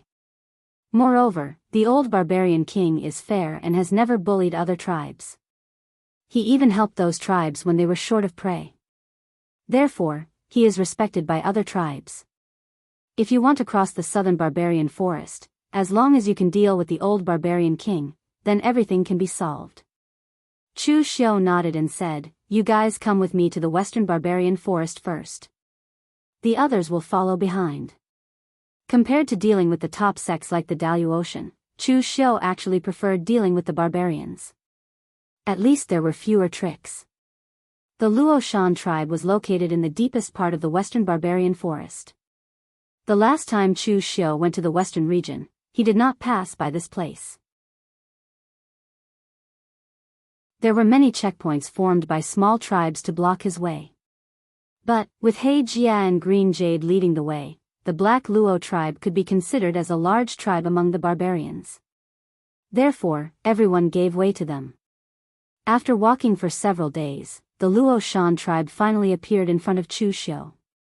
Most of the barbarian tribes were very simple and crude. Because it was convenient to migrate, the barbarians themselves did not care about it. But the Luo Shan tribe looked like a small city. It was built using bluestone, which was rare in the southern barbarian forest. It looked very decent. In fact, many of the buildings were built in imitation of human cities. This made Chu Xiu feel very novel. He Jia, Green Jade, and Chu Xiu had just arrived at the gate when they heard a loud rumbling sound. Then, a man fell down from the gate. The barbarian was more than 20 feet tall. Even the tall and mighty He Jia looked like a dwarf in front of him. He wore a tiger-skin skirt, and his naked upper body was covered with tattoos. Even his face was covered with tattoos. He looked like a devil at first glance. The ground seemed to shake with every step of this giant barbarian. His body contained a formidable strength. It could be said that he was the strongest barbarian Chu Xiu had ever seen apart from Qinqing Di. He Jia, did you bring this human to add to our dinner tonight? Also, the little girl Green Jade is here. Have you thought it through and decided to marry me? The strongest warrior should have the prettiest girl. Marry me, Long Shan, and I promise you that you will have countless prey. I can even break the horn of the mountain flood dragon for you. Chu Xiu looked at the giant with a strange expression. Then, he looked at Green Jade, who was only slightly taller than an ordinary girl. Chu Xiu did not dare to think too much about it. Green Jade's face turned red, and she said angrily, Long Shan. I am the priest of He Luo tribe. What nonsense are you talking about? Insulting me is insulting my He Luo tribe. Do you really think that you can bully my He Luo tribe as you please?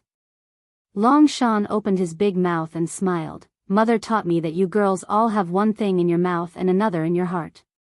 You obviously want to do it in your heart, but you have to refuse with your mouth. You will only agree after asking for it several times. Troublesome, really troublesome. But, you are the most beautiful pearl of He Luo tribe.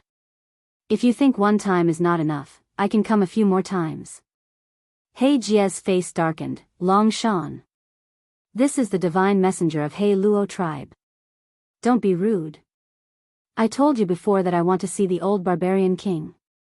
Then, He Jia whispered to Chu Xiu, divine messenger, he is the #1 warrior of Luo Shan tribe, Long Shan. He is very strong, and even I am not his match. It was said that when his mother was pregnant, she had killed a ferocious beast, the black dragon. That might have been the last black dragon in the entire 100,000 mountains. Long Shan was born bathed in the dragon's blood, so he had extraordinary strength since he was young.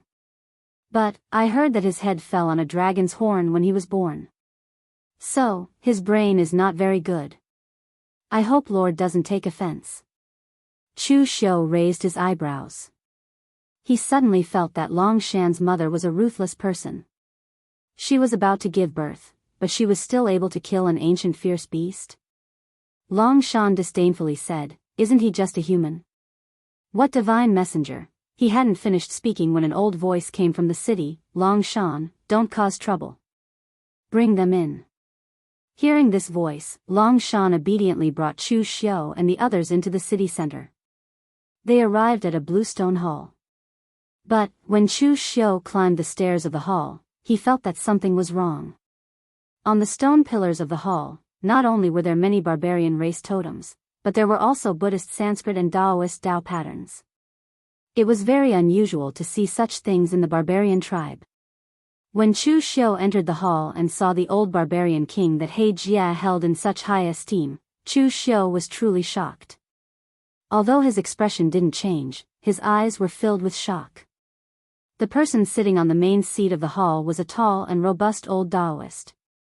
His hair was tied up in a bun, and he wore a moon-white Daoist robe embroidered with cloud patterns. The aura he emitted was incomparably deep. It was not the aura of the barbarian race, but the aura of a martial immortal. Moreover, not even Chu Xiu could see through his cultivation. His cultivation was most definitely higher than his own. If the old man before him was not sitting here, but in a Daoist temple in the outside world, he would definitely be the headmaster of a large Daoist sect. Who would have thought that he was the most famous old barbarian king in the barbarian race? For the first time, Chu Xiu felt that he had miscalculated. He might have to change one of the methods he had prepared to deal with the barbarian race. At the same time, Chu Xiu fiercely glared at He Jia and Green Jade. Why didn't you mention this beforehand? He Jia and Green Jade were also a bit at a loss. They didn't know what they had done wrong. The old barbarian king has always been like this. You didn't even ask him about it. At this moment, the old barbarian king spoke in standard Central Plains Chinese. Little friend, you've come from afar. Please take a seat.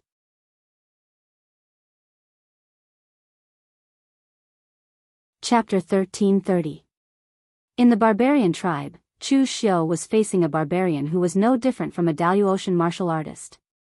This made Chu Xiu feel very awkward. He did not know what to say to the words he had prepared before coming here. At this time, the old barbarian king smiled and said, "Little friend, you are very surprised, right? This is normal. Anyone who sees a Daoist martial artist will be surprised. It has been 10,000 years. Although many people in my tribe only grow muscles and not brains, there are still a few who are enlightened, right? Coincidentally, I was the one who was enlightened. When I was young, I was actually very thin and weak in the tribe. Of course, this is compared to my tribe. So, when I wanted to become a high priest, I only liked to study those messy secret techniques. But later on, the tribe caught a martial artist. I was very interested in him, and I was even more interested in the outside world. Ordinary people can't learn Central Plains Chinese, but I learned it in a year. Because I was not a barbarian warrior, I did not have that many totems on my body. Moreover, my figure was very similar to that of a human. So, I had the idea of going to the outside world to take a look. I was a very bold person. I thought so, and so I did. The outside world is very big and exciting. I have to admit that the martial arts, formation, alchemy, and other things that you humans have developed are all grand and broad, and they constantly attract me. Over the years, I have joined many sections. I heard that you are the prefectural governor of the Imperial Sky Pavilion? Then you should call me senior. When I was traveling in the eastern region, I joined the Imperial Sky Pavilion and was in charge of guarding the primitive Emperor realm. In the southern region, I joined the World Sword sect to learn swordsmanship, and I also joined the Bliss Demon Palace to learn demonic secret techniques. You don't have to be nervous. I know you destroyed the Bliss Demon Palace, but it doesn't matter because I don't like the Bliss Demon Palace. Their martial arts are too extreme. I have traveled in the western region, but I didn't join any temple because I cultivated demonic techniques. The martial arts of the Buddhist sects are too extreme, and they can't tolerate any kind of power. In the end, I went to the northern region, joined the Lingbao Temple, and cultivated the Lingbao Glow. The time I spent in the Spirit Treasure Temple was the most precious and unforgettable. In the past, I always thought that you humans were the cruelest creatures. You fought and schemed against each other within your sections. In a situation where there was no conflict of interest, you would develop malice and harm each other. But in the Lingbao Temple, I learned what it meant to be a master, and what it meant to be a family. But in the end, I still left because my family was in the dense forest of the Grand Myriad Mountains. Alright, little friend, now that you know about I's experience, it's time for you to talk about yours, right? You and I are the same kind of people. If you continue to use your identity as a divine messenger to fool me, I'm afraid you won't be able to walk out of Luo Shan tribe today. Old Barbarian King had a faint smile on his face. He wasn't as honest as an ordinary barbarian. Instead, he seemed like an experienced and astute leader of a big sect. Chu Xiu heaved a long sigh, cupped his hands and said, Chu Xiu of the Eastern Domain greets Senior. The reason why I'm here is very simple. I've joined hands with the Heavenly Luo Treasure Temple to launch a surprise attack on the Sanskrit sect. So, I've chosen to take a detour through the Grand Myriad Mountains in order not to be noticed by the Sanskrit sect. I've come to Luo Shan tribe this time to borrow the road. If the old barbarian king had acted like a standard barbarian, then Chu Xiu would have had countless ways to fool him. But, the man before him had mingled with the Daoist people for countless years. He had traveled to 4 regions and stayed in the Imperial Sky Pavilion, the World Sword Sect, the Blissful Devil Palace, and the Spirit Treasure Temple for such a long time. Moreover, the strength of the other party was certainly extremely terrifying. Chu Xiu couldn't see through the realm of the other party. So, he was at least at the 7th heaven layer. Moreover, the other party had a strong barbarian body. So, his fighting strength was comparable to an 8th heaven layer martial immortal at the very least. He would be courting death if he tried to play some petty tricks in front of such overwhelming strength. So, he might as well reveal everything.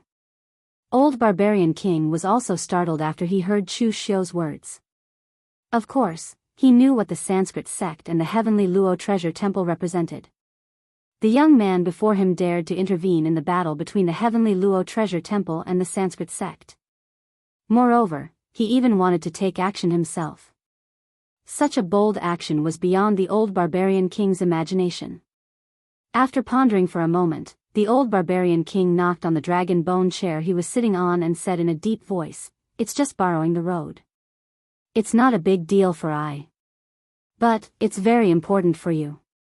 According to the rules of the human race, you have to pay as much as you gain. I can agree to let you borrow the road. But, what can you pay? Chu Xiu said in a deep voice, What does Senior want?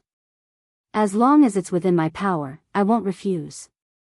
The old barbarian king stretched out 2 fingers and said in a deep voice, These 2 things are very simple. I can't make the decision in the 100,000 mountains. You have too many subordinates. If you want to go to the western region through the 100,000 mountains, you'll have to detour around several tribes. Even if I give the order, you'll have to show your strength to the chiefs of the other tribes. You know the rules of my race.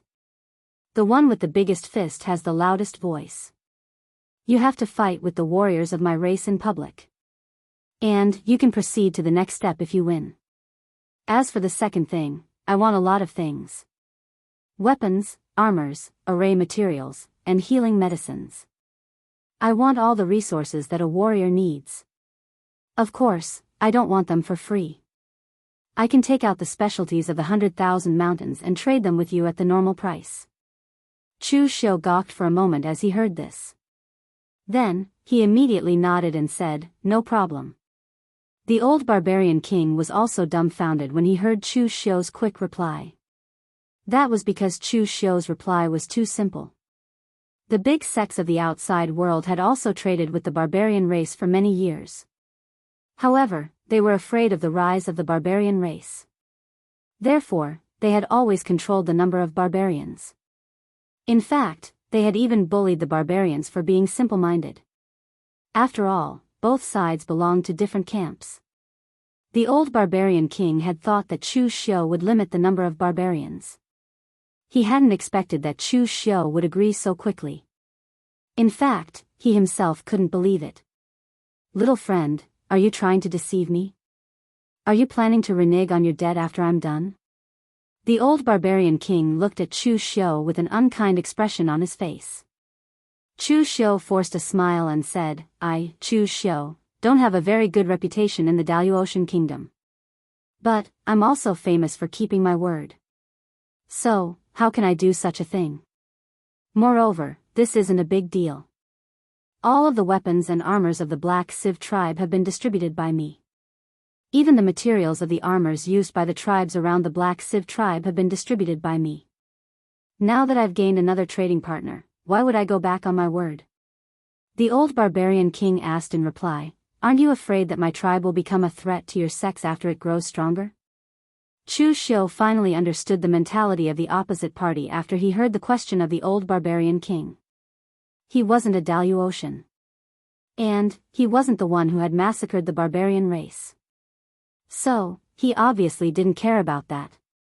Of course, Chu Xiu wouldn't say that. He only said in a deep voice, the barbarian race and the human race, in my opinion, we are one family. So, what's the threat? Senior, you are a barbarian. But, what's the difference between you and the martial immortal experts of my human race? Although you and I are from two different worlds, we share the same origin. There are countless fights and killings between the sects. So, why would I care about the fights and killings between the two races? I don't know about other people. But, I, Chu Xiu, only have two kinds of people in my eyes, friends and enemies. The Sanskrit sect has tried to kill me time and time again. So, they are my enemies. The Black Luo tribe works for me. Senior, your Luo Shan tribe has lent me a path. So, they are my friends. And, since we are friends, why would I worry about being threatened? The old barbarian king had always been calm and collected when he heard Chu Xiu's words. But, he felt a bit excited in his heart. He was a member of the barbarian race. He had joined the human race's sects in the beginning. But, he hadn't harbored any good intentions. He had joined the human race as a spy. He had wanted to learn the cultivation techniques of the human race, as well as how to refine weapons and concoct pills. Then, he would launch a counterattack against the human race. However, during his time in the Spirit Treasure Temple, he had been influenced by his master, senior brothers, and junior brothers in the Spirit Treasure Temple. Those fellow disciples, who seemed unruly but were closer to him than family, had completely dissolved the hatred and prejudice between the two clans in his heart. However, he had come to know that he was the only person who didn't have any prejudices against the human race after he had returned to the Luo Shan tribe. The barbarian race was still hostile to the human race. They wanted to recapture their land and homeland. However, the human race regarded the barbarian race as wild beasts. So, they were always on guard against the rise of the barbarian race. Chu Xiu was the first person he had ever met who didn't have any prejudices against the barbarian race. The old barbarian king didn't know the true meaning of Chu Xiu's words. However, he could feel that Chu Xiu didn't have any enmity or vigilance against the barbarian race. The old barbarian king sighed and said, "It's very rare to find a person like you among the Daoist tribes." Chu Xiu didn't know why, but he suddenly felt that the old barbarian king's attitude towards him seemed to have become a lot friendlier. Chu Xiu replied in a sinking voice, "No one's thoughts are exactly the same. In fact, I'm also very puzzled. Senior doesn't have much enmity against the human race." The old barbarian king gently shook his head and said, "My race has failed to live up to expectations. So, it's useless to have enmity against the human race. My race has always resented the human race for snatching our land and slaughtering our people. However, I also figured it out during my time in the spiritual treasure temple. The emergence of the human race has actually made our race take a step forward. Perhaps you can't imagine what our race was like 10,000 years ago. Our race was ignorant at that time. We had to fight against the ferocious beasts of the world. There were only two things in our life, reproduction and slaughter. We killed the ferocious beasts, and the tribes killed each other. We even killed for fun to select the strongest. We even sacrificed living people during the day of sacrifice. It was bloody and cruel. It's no wonder that the human race regarded us as wild beasts at that time. Now, 10,000 years have passed. Our race has actually made a lot of progress. At least, we don't casually kill for fun. What we pursue is power, not bloody slaughter. Similarly, we also know that the tribes belong to the same clan and should help each other. Therefore, the emergence of the human race seems to me like the cycle of the heavens. It's a calamity. It's the punishment of our ignorance.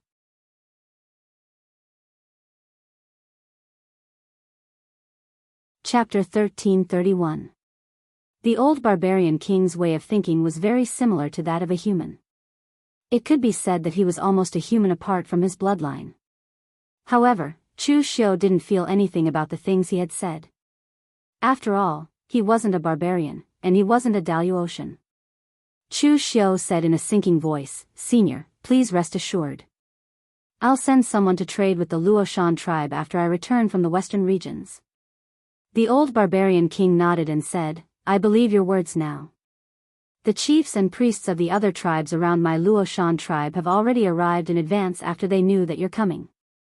No one will stop you in this region of the 10,000 mountains as long as your strength can convince them. In fact, it's very easy to convince my tribe. They only worship the strong." However, the old barbarian king sighed and said, "But I'd rather them be more complicated than naive."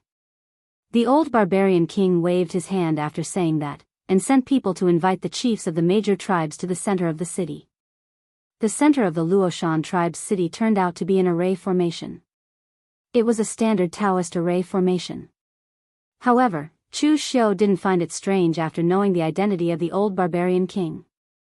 The old barbarian king had stayed in the spiritual treasure temple for a long time. Although the number of people in the spiritual treasure temple was very small, but it was definitely one of the few big sects among the Taoist branches. Its inheritance was incomparably deep. So, it was normal for the old barbarian king to learn the orthodox Taoist array formation. The other barbarian chiefs and priests who were present on the scene pounded their chests with their right fists. They then knelt down on one knee, and gave the old barbarian king a big salute. This was the most formal salute of the barbarian race. It was second only to prostrating themselves before their ancestors and gods. The old barbarian king was the only one who had conquered their bodies and hearts in these years. Therefore, they respected and awed him from the bottom of their hearts. The old barbarian king spoke a few simple words in the barbarian language in front of everyone. Chu Xiu couldn't understand it.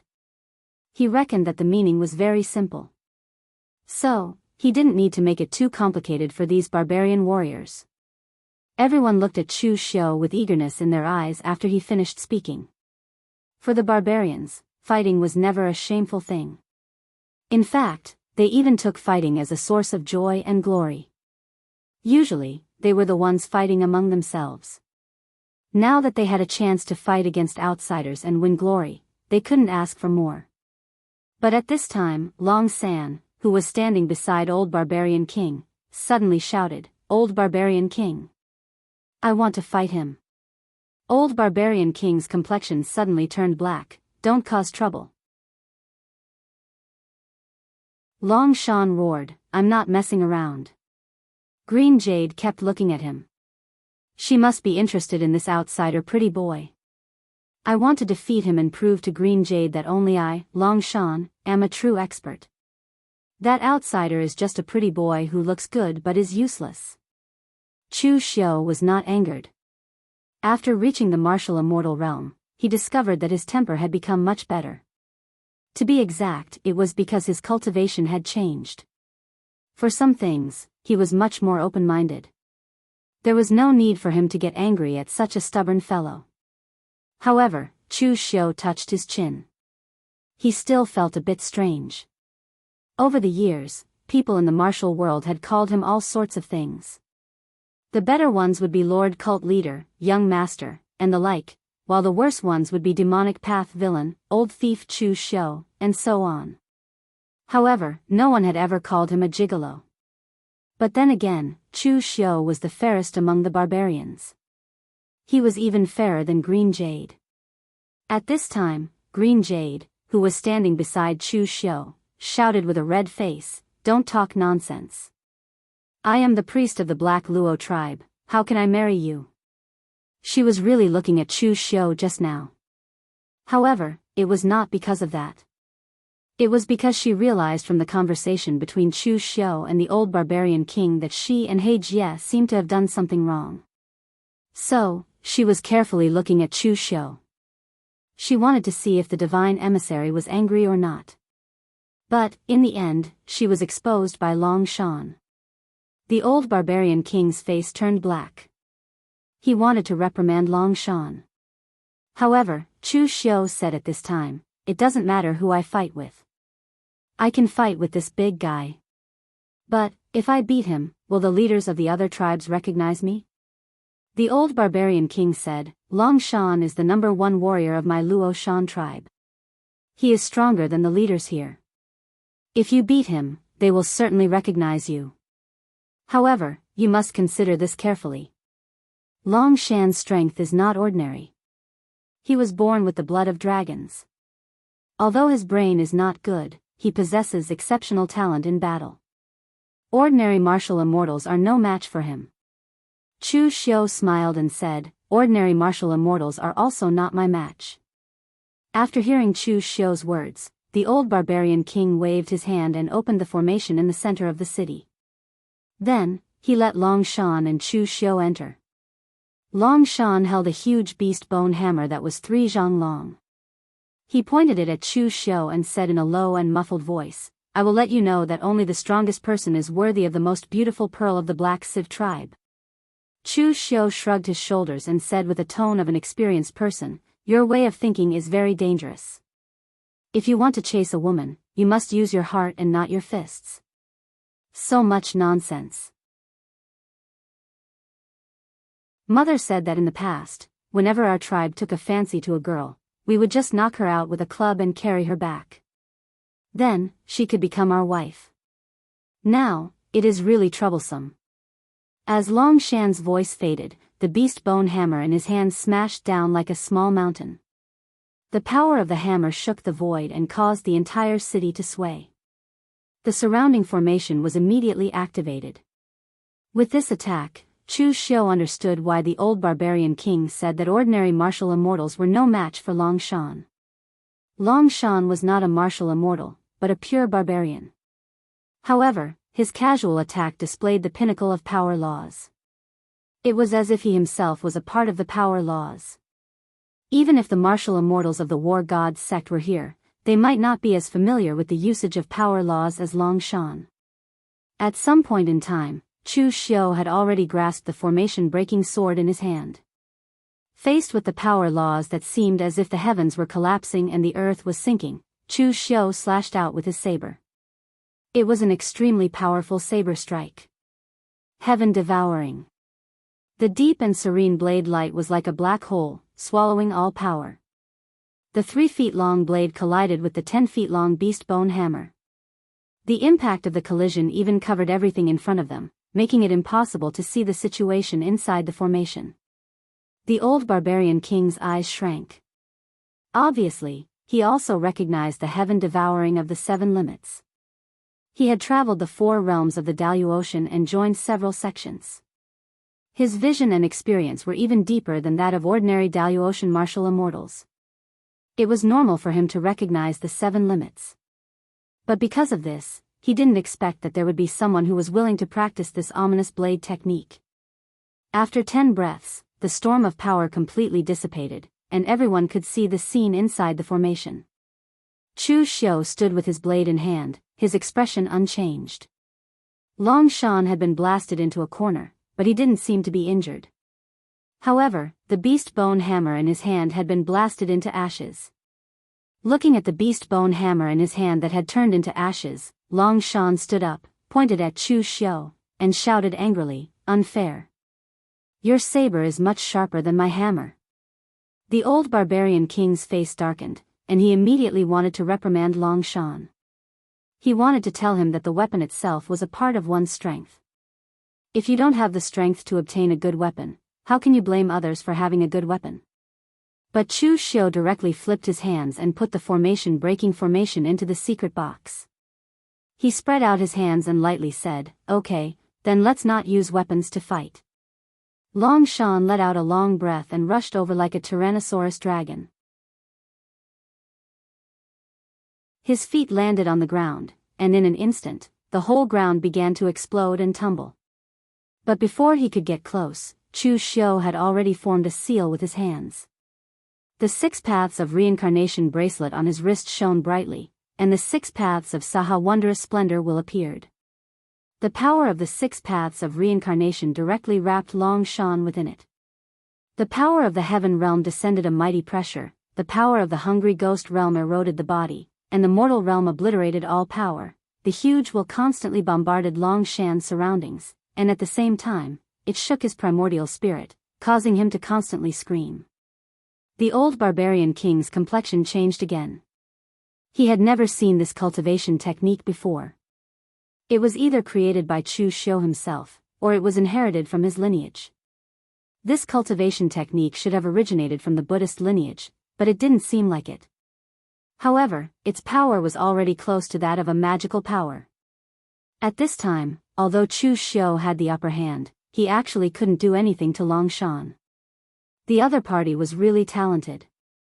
After bathing in dragon blood, his body was no different from a fierce beast. The power of the 6 paths of reincarnation unexpectedly couldn't completely wear down his strength. The primordial spirit attack in the 6 paths of reincarnation bracelet was effective, but this guy was simply stubborn. Even if he was pulled into the 6 paths of reincarnation, it still couldn't destroy his state of mind. The collision of the primordial spirit alone couldn't destroy the other party's primordial spirit, which wasn't strong, but was extremely tough. For a moment, they were in a deadlock. Long Shan clutched his head and howled miserably, "If you have the ability, don't use those strange methods. Let's fight fair and square." An unfathomable smile appeared on Chu Xiu's face. "All right, I'll satisfy you." As he spoke, Chu Xiu directly put away the 6 paths of Saha Samsara wheel. Long Shan rubbed his head. After being thwarted twice, the anger in his eyes had already risen to the limit. Even his eyes were suffused with a blood-red color, but his pupils had become vertical like a snake, and his aura had soared by 30%. However, before he could make a move, Chu Xiu had already made his move. When the lawful embodiment of heaven and earth was executed, a gigantic figure that was thousands of feet tall emerged from the array. Compared to the lawful embodiment of heaven and earth, Long Shan's small giant-like body was like a small rabbit. As the fist smashed down, Long Shan roared angrily and also punched out. A powerful storm suddenly burst out, but Long Shan actually took the punch head-on. When the second punch landed, Long Shan was blasted back a few steps, but he forced himself not to retreat anymore. However, when the third punch, the fourth punch, the fifth punch, the entire area was covered by the storm of power. The array rumbled and directly exploded. The old barbarian king's complexion changed. As he waved his hands, rays of spiritual treasures scattered in all directions, and unexpectedly, the violent storm of power was completely smoothed out. Even the power of laws was smoothed out. When the storm dissipated, everyone could see the situation in the area. Chu Xiu had already put away the law phenomenon and was standing on the same spot, but there was no trace of Long Shan.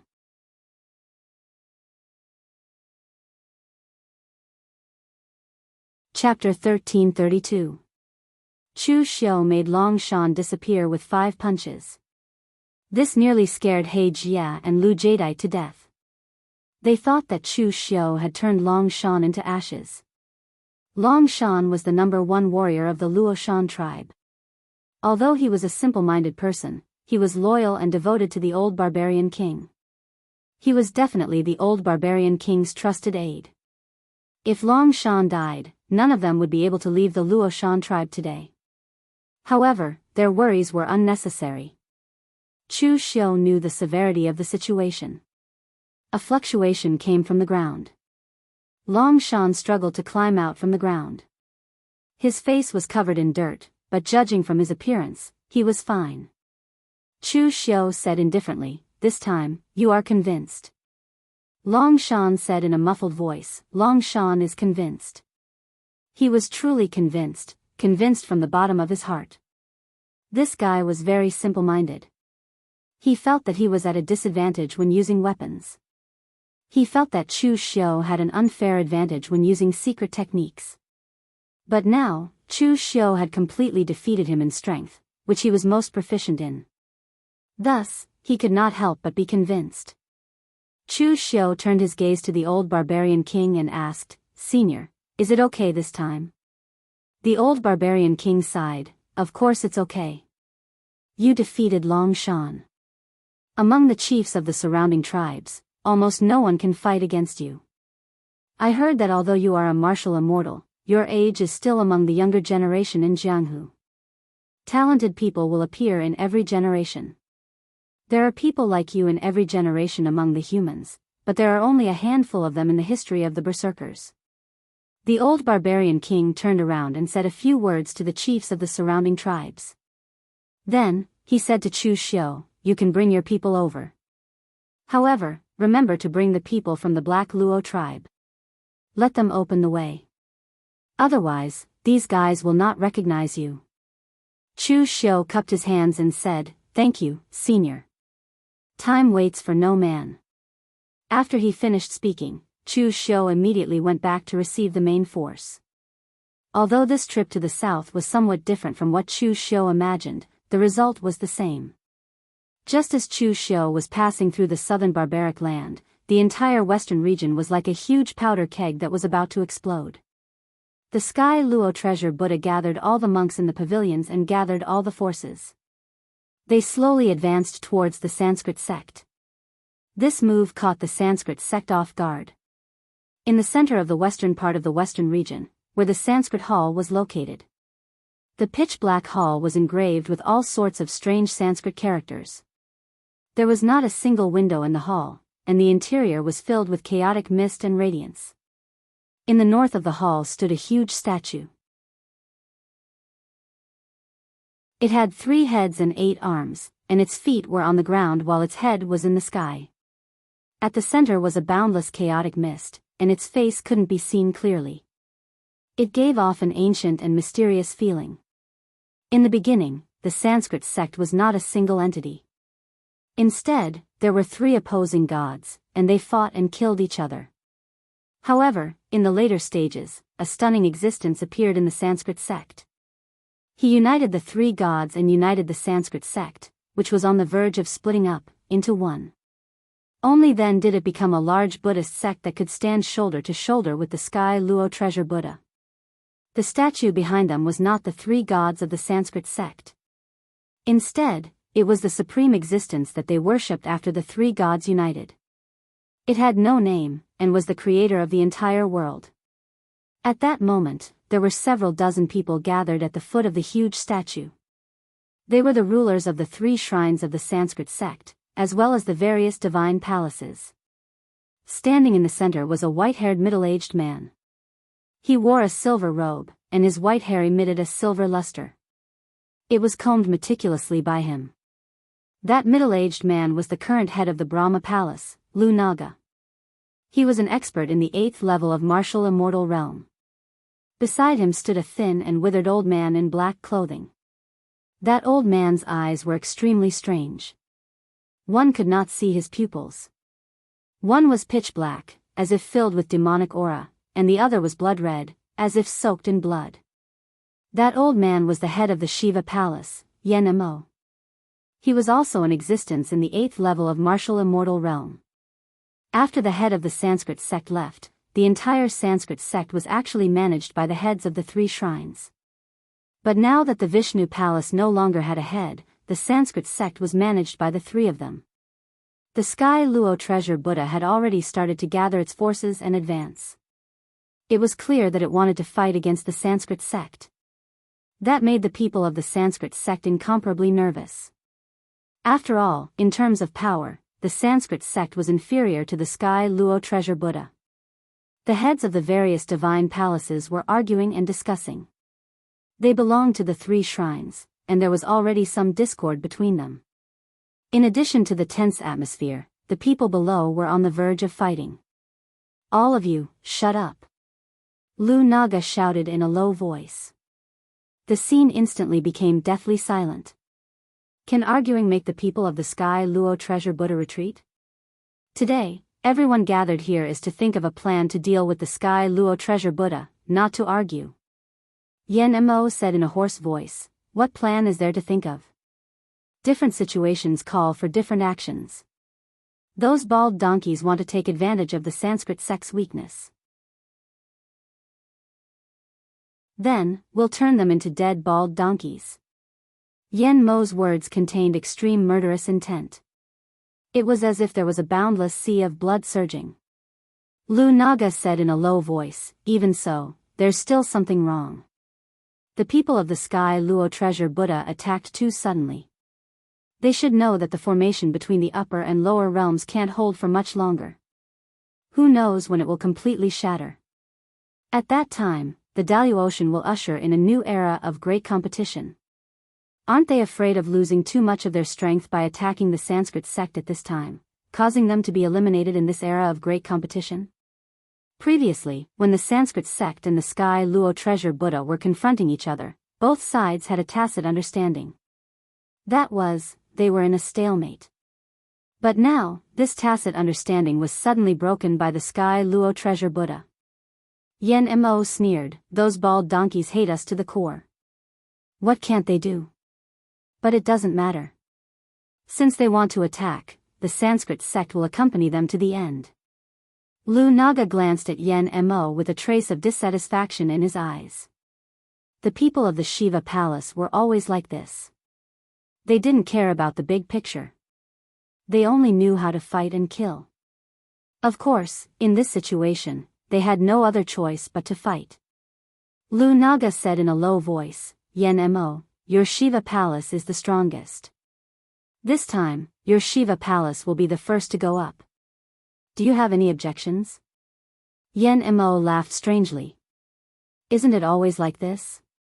Don't worry, no one in the Shiva Palace is afraid of death. The warriors who die in battle will naturally go and meet the great god Shiva." Lu Naga's eyebrows twitched. Yen Mo's words seemed to imply that his people were afraid of death. Lu Naga snorted lightly. He didn't argue with Yen Mo at this time. He continued to instruct the other palaces. Finally, he said, "The Vishnu Palace doesn't have a palace master. So in this battle, all of you will stay at the back. The Vishnu Palace contains all sorts of secret techniques and rare treasures that have been researched halfway. Those things cannot be damaged." Yen Mo nodded indifferently. He didn't have any objections. In any case, the Vishnu Palace was the weakest among them. Most of the time, they wouldn't attack. After instructing everyone, Lu Naga suddenly turned his gaze to Yindala. "Yindala, you don't have to fight in this battle. Stay at the back and guard the Vishnu Palace." Hearing that, Yindala was taken aback. Then, he said with dissatisfaction, "Why should I guard the back? With my strength, am I only fit to guard the back? Almost everyone in the Shiva Palace loved to fight. Especially a madman like Yindala. In such a shocking battle, Lu Naga actually wanted him to guard the back. How could Yindala tolerate that? Lu Naga said in a low voice, "It's because you're strong that I want you to guard the back." Yindala, don't think that you can stand shoulder to shoulder with a 7th layer martial immortal just because you've killed one. The characteristics of your techniques are suitable for one-on-one attacks. At that time, you can rely on the world annihilation flame that can tear apart any power of laws to unleash its greatest effect. But this time, the heavenly treasure Buddha has sent everyone to the battlefield. Our Sanskrit sect has done the same. In such an environment, once a chaotic battle begins, you will lose all your advantages. You might even be inferior to an ordinary 5th layer martial immortal. Right now, other than Anasiro, the old man, there isn't a single martial immortal in the Vishnu Palace. Letting you go is also to protect the Vishnu Palace, and also for the sake of the overall situation." Yindala was still a bit unconvinced. He couldn't help but turn his gaze to Yen Mo. After all, Yen Mo was his superior. He could be considered half a teacher to him. Half of what he had learned was taught by Yen Mo. Yen Mo's mind wasn't only filled with killing. He also knew what Lu Naga said was reasonable. Just do as Lu Naga said. If you want to attack, there will be plenty of opportunities. This time, you guarding the back is indeed more valuable than charging at the front. Hearing Yen Mo's words, Yindala could only nod in agreement. Lu Naga looked around and said in a deep voice, "Since that's the case, go back and gather the cultivators in your divine palaces. Prepare to fight the heavenly treasure Buddha." Even if our Sanskrit sect is at a disadvantage right now, when the heavenly treasure Buddha comes, we will leave a pile of bald heads behind. With that order, the Sanskrit sect that occupied half of the western region started to move. All the divine palaces and cultivators on the Sanskrit sect side started to gather. When the heavenly treasure Buddha pushed the cultivators into the Sanskrit sect's territory, the cultivators on the Sanskrit sect side also finished their preparations. When it came to a battle between two large sects of this level, there wasn't much that could be done. Because both sides understood each other's strength too well. They could even accurately estimate the approximate number of people in each pavilion or divine palace. So, in a situation like that, all methods were useless. In the end, they could only use all their strength. What they were competing on was the fundamental strength of both sides. In fact, in the past 10,000 years, both sides had fought this kind of battle many times. Although there were wins and losses every time, they had never been able to completely destroy the other side. The Sanskrit sect thought that the result this time would be the same. But they didn't expect that the heavenly treasure Buddha, who never liked to use tricks and schemes, would give them a different surprise this time.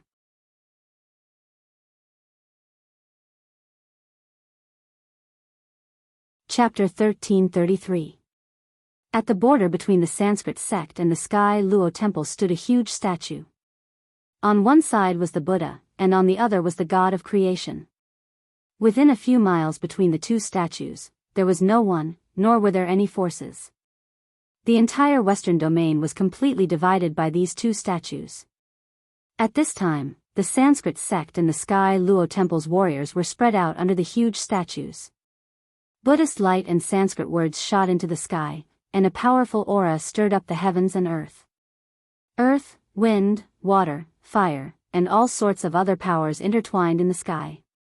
The laws of heaven and earth had been completely changed. Rinaja looked at the Sky Luo Temple's warriors and sneered. Your Sky Luo Temple really hates the Sanskrit sect to the bone. The upper and lower realms are about to connect, and the Daoist Empire is in turmoil. The era of great competition is upon us, and destiny has changed. Your Sky Luo Temple should be able to sense this. But in this era of great competition, you dare to attack the Sanskrit sect first. Aren't you afraid of being eliminated? Zen Master Jishan put his palms together and chanted.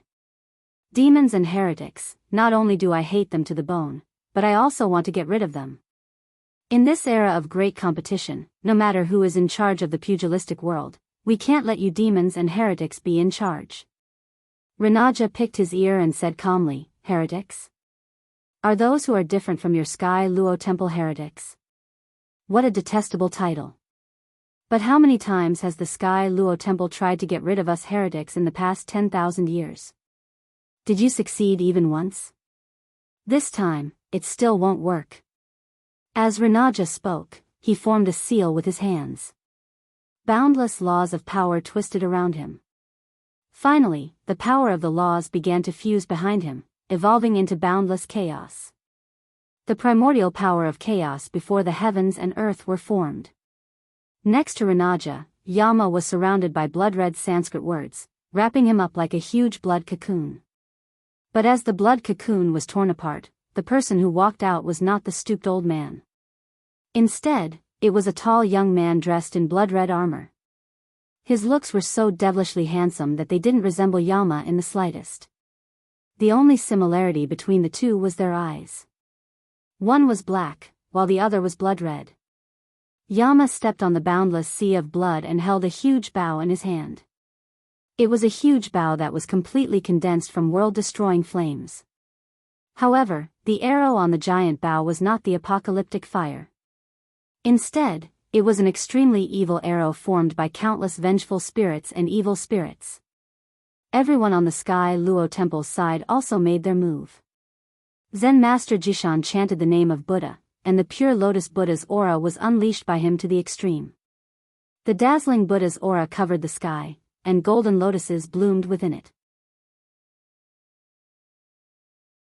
3 Buddha shadows appeared behind the chief monk of Huayan Pavilion. The past, the future, and the present disrupted time and space. The Vajra institution's president held the Vajra exorcism wand in his hand and unleashed his indestructible golden body. His entire body was shrouded in countless dazzling golden Sanskrit characters as he rushed out first. Both sides used all their means. Without the slightest probing, they attacked with all their strength. While they were fighting fiercely, Chu Xiu and others came out of the dense forest of innumerable huge mountains. It took longer than Chu Xiu had expected. After all, when Chu Xiu left, he was alone. But this time, he brought tens of thousands of elites of the Kunlun devil cult.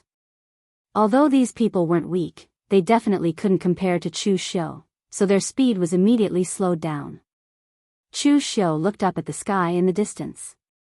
Even though he was thousands of miles away, he could still feel the strong power coming from there. Looking back at the others behind him, Chu Xiu said in a deep voice, "Let's go. The Sky Luo Temple's side has already made its move. We should not waste time here." At this time, in Vishnu Palace, almost all the palaces belonging to Vishnu Palace were gathered here. In fact, although the strength of Vishnu Palace was not as strong as Brahma Palace and Shiva Palace, it was not weak. For example, the Illusion Heavenly Palace and the Solar Palace controlled by Singalo were also not weak. However, most of the disciples of Vishnu Palace were in charge of studying all kinds of strange objects and secret techniques, or things like medicinal pills and formations. It would be a waste to let them fight with the people of Tian Luo Busha, just like how Tian Luo Busha would not let the disciples of Medicine King Pavilion go to the battlefield.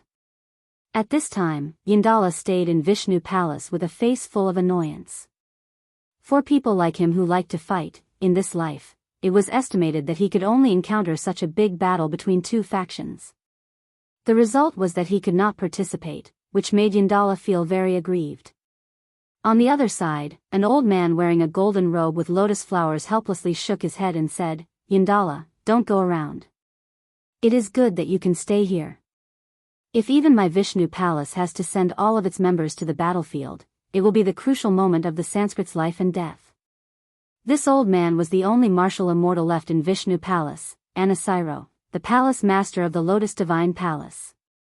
He was already close to 500 years old, he was already very old. His cultivation of the third sky of martial immortal was completely passed by time. So, although he was a martial immortal, he had never competed for the position of the Lord of Vishnu Palace. That position would only be left for the strong or young warriors like Singalo. Yindala coldly snorted and said, "Boring, really boring." For so many years, the Sanskrit's been passively attacked the most. Why do we always have to wait for the opponent to attack first before we can counterattack? Anasiro smiled and said, "I am old, I don't have as much spirit as you young people. At that time, I also had the same thought as you, I wanted to kill all those damn bald donkeys of the Heavenly Jewel Temple. But it's a pity that those things are just thoughts. If we attack first, we will die even more miserably. This time, the sect master and the revered one of the world are not here. In my opinion, they won't be able to do anything. At most, both sides will be injured. Anyway, if we attack first or not, both sides will be injured. What's the difference?" Just as Yindala wanted to say something, the entire Vishnu Palace suddenly made a violent shaking sound. The formation outside immediately started to activate. A disciple of the Vishnu Palace ran in panic and reported, "Not good. Someone is attacking the Vishnu Palace." Anasiro's complexion immediately changed. "Impossible. All the forces of the Heavenly Jewel Temple are attacking in the battlefield. How can they divide their forces to attack the Vishnu Palace? If they wanted to attack the Vishnu Palace, the Heavenly Jewel Temple could only take out the power of the Transformation Pavilion, or several other pavilions united together.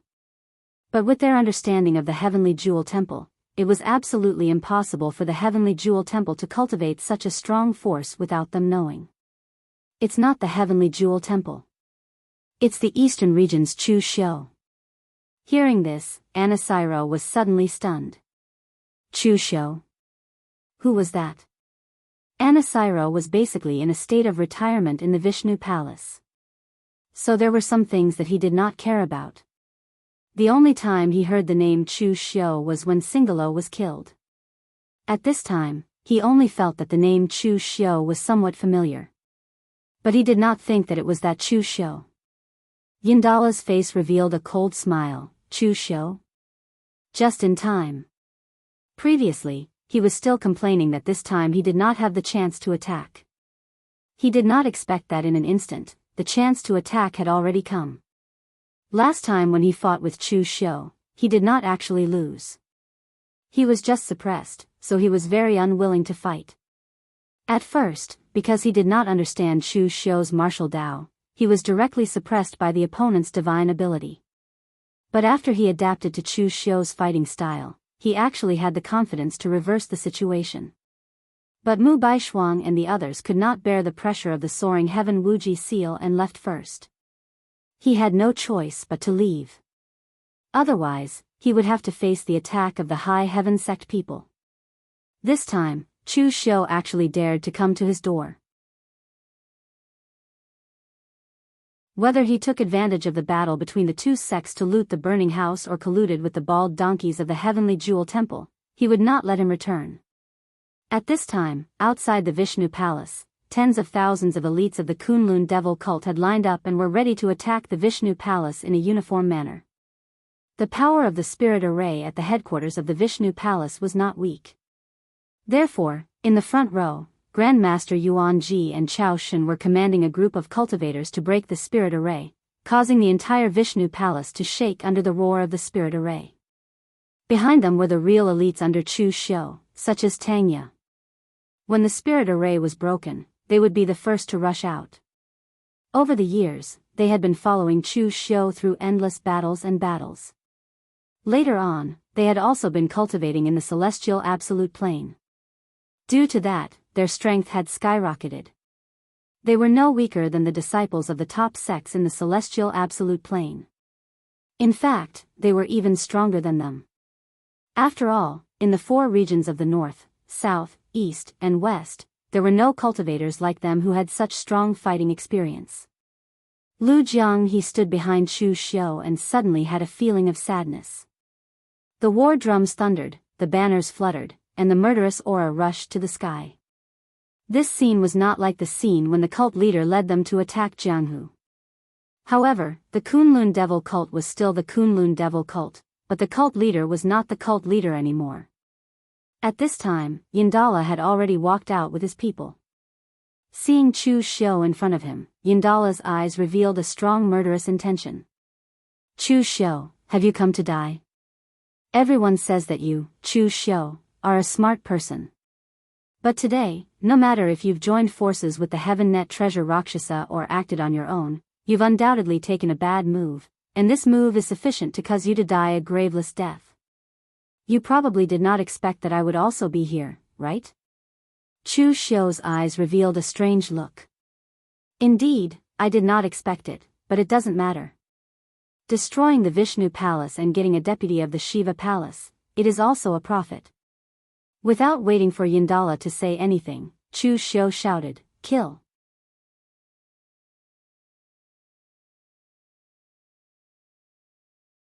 Chapter 1334. Before attacking the Vishnu Palace, Chu Xiu did not expect that Yin Tuoluo would be here. The information that Tian Luo Pasha gave him was that there was only one old martial immortal in the Vishnu Palace, and Chu Xiu could capture him easily. Although there were some mistakes, it was not a big deal. Anyway, Chu Xiu's goal was to seize the origin, and his second goal was to weaken the Sanskrit force as much as possible. There was no direct relationship between Yin Tuoluo and Yin Tuoluo. As soon as Chu Xiu shouted, Master Yuan Ji and Chao Ying joined hands and reversed the formation, tearing a crack in the formation of the Vishnu Palace. A group of warriors immediately rushed in.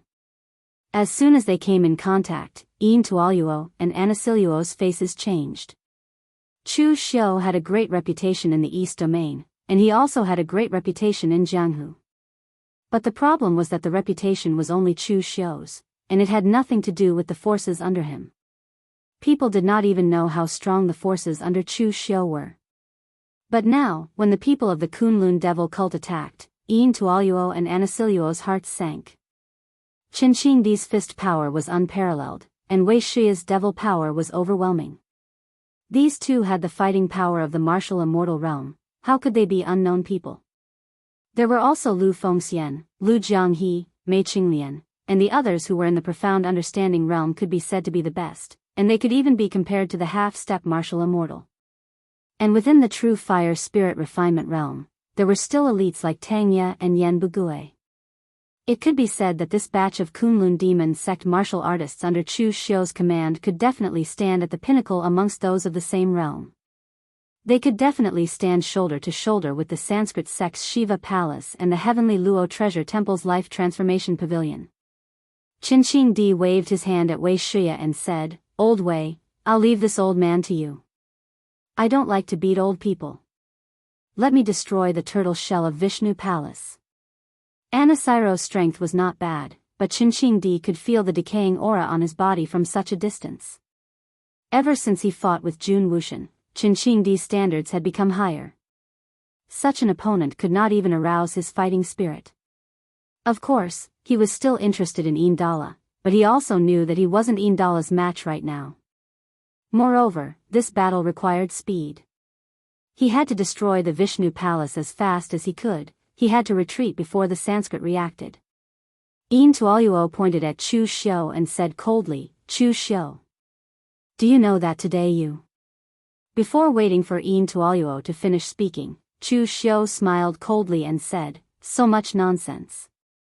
Do you know why you can't beat Heavenly Jewel Buddha all these years? Because when Heavenly Jewel Buddha moves, it will always be more than when you move your mouth." As Chu Xiu's voice fell, the ethereal cut was already slashed out. The saber power was hidden in the void, ethereal and formless. Even with Yin Tuoluo's current strength, he couldn't see where the saber power was. Yin Tuoluo's eyes flashed with a strong killing intent. "Alright, since you've already made up your mind to die, I won't waste my breath. Compared to using words, I prefer to use my hands. Last time, I underestimated you. Also, Mu Baishuang and the others were useless and ran away so fast. This time, you and I have plenty of time to take it slow."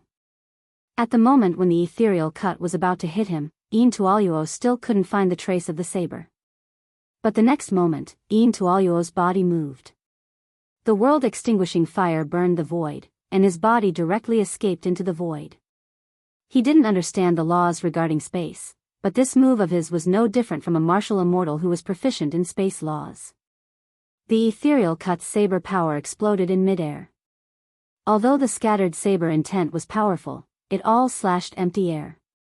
A black line of fire appeared in midair, as if the void had been torn open. But the next moment, before Yin Tuoluo could come out of that space, Chu Xiu slashed out again. Heaven Devourer. Heaven Devourer didn't have as many changes in power as the ethereal cut, but its characteristics were even more domineering than the ethereal cut. It could even devour and dissolve the power of laws.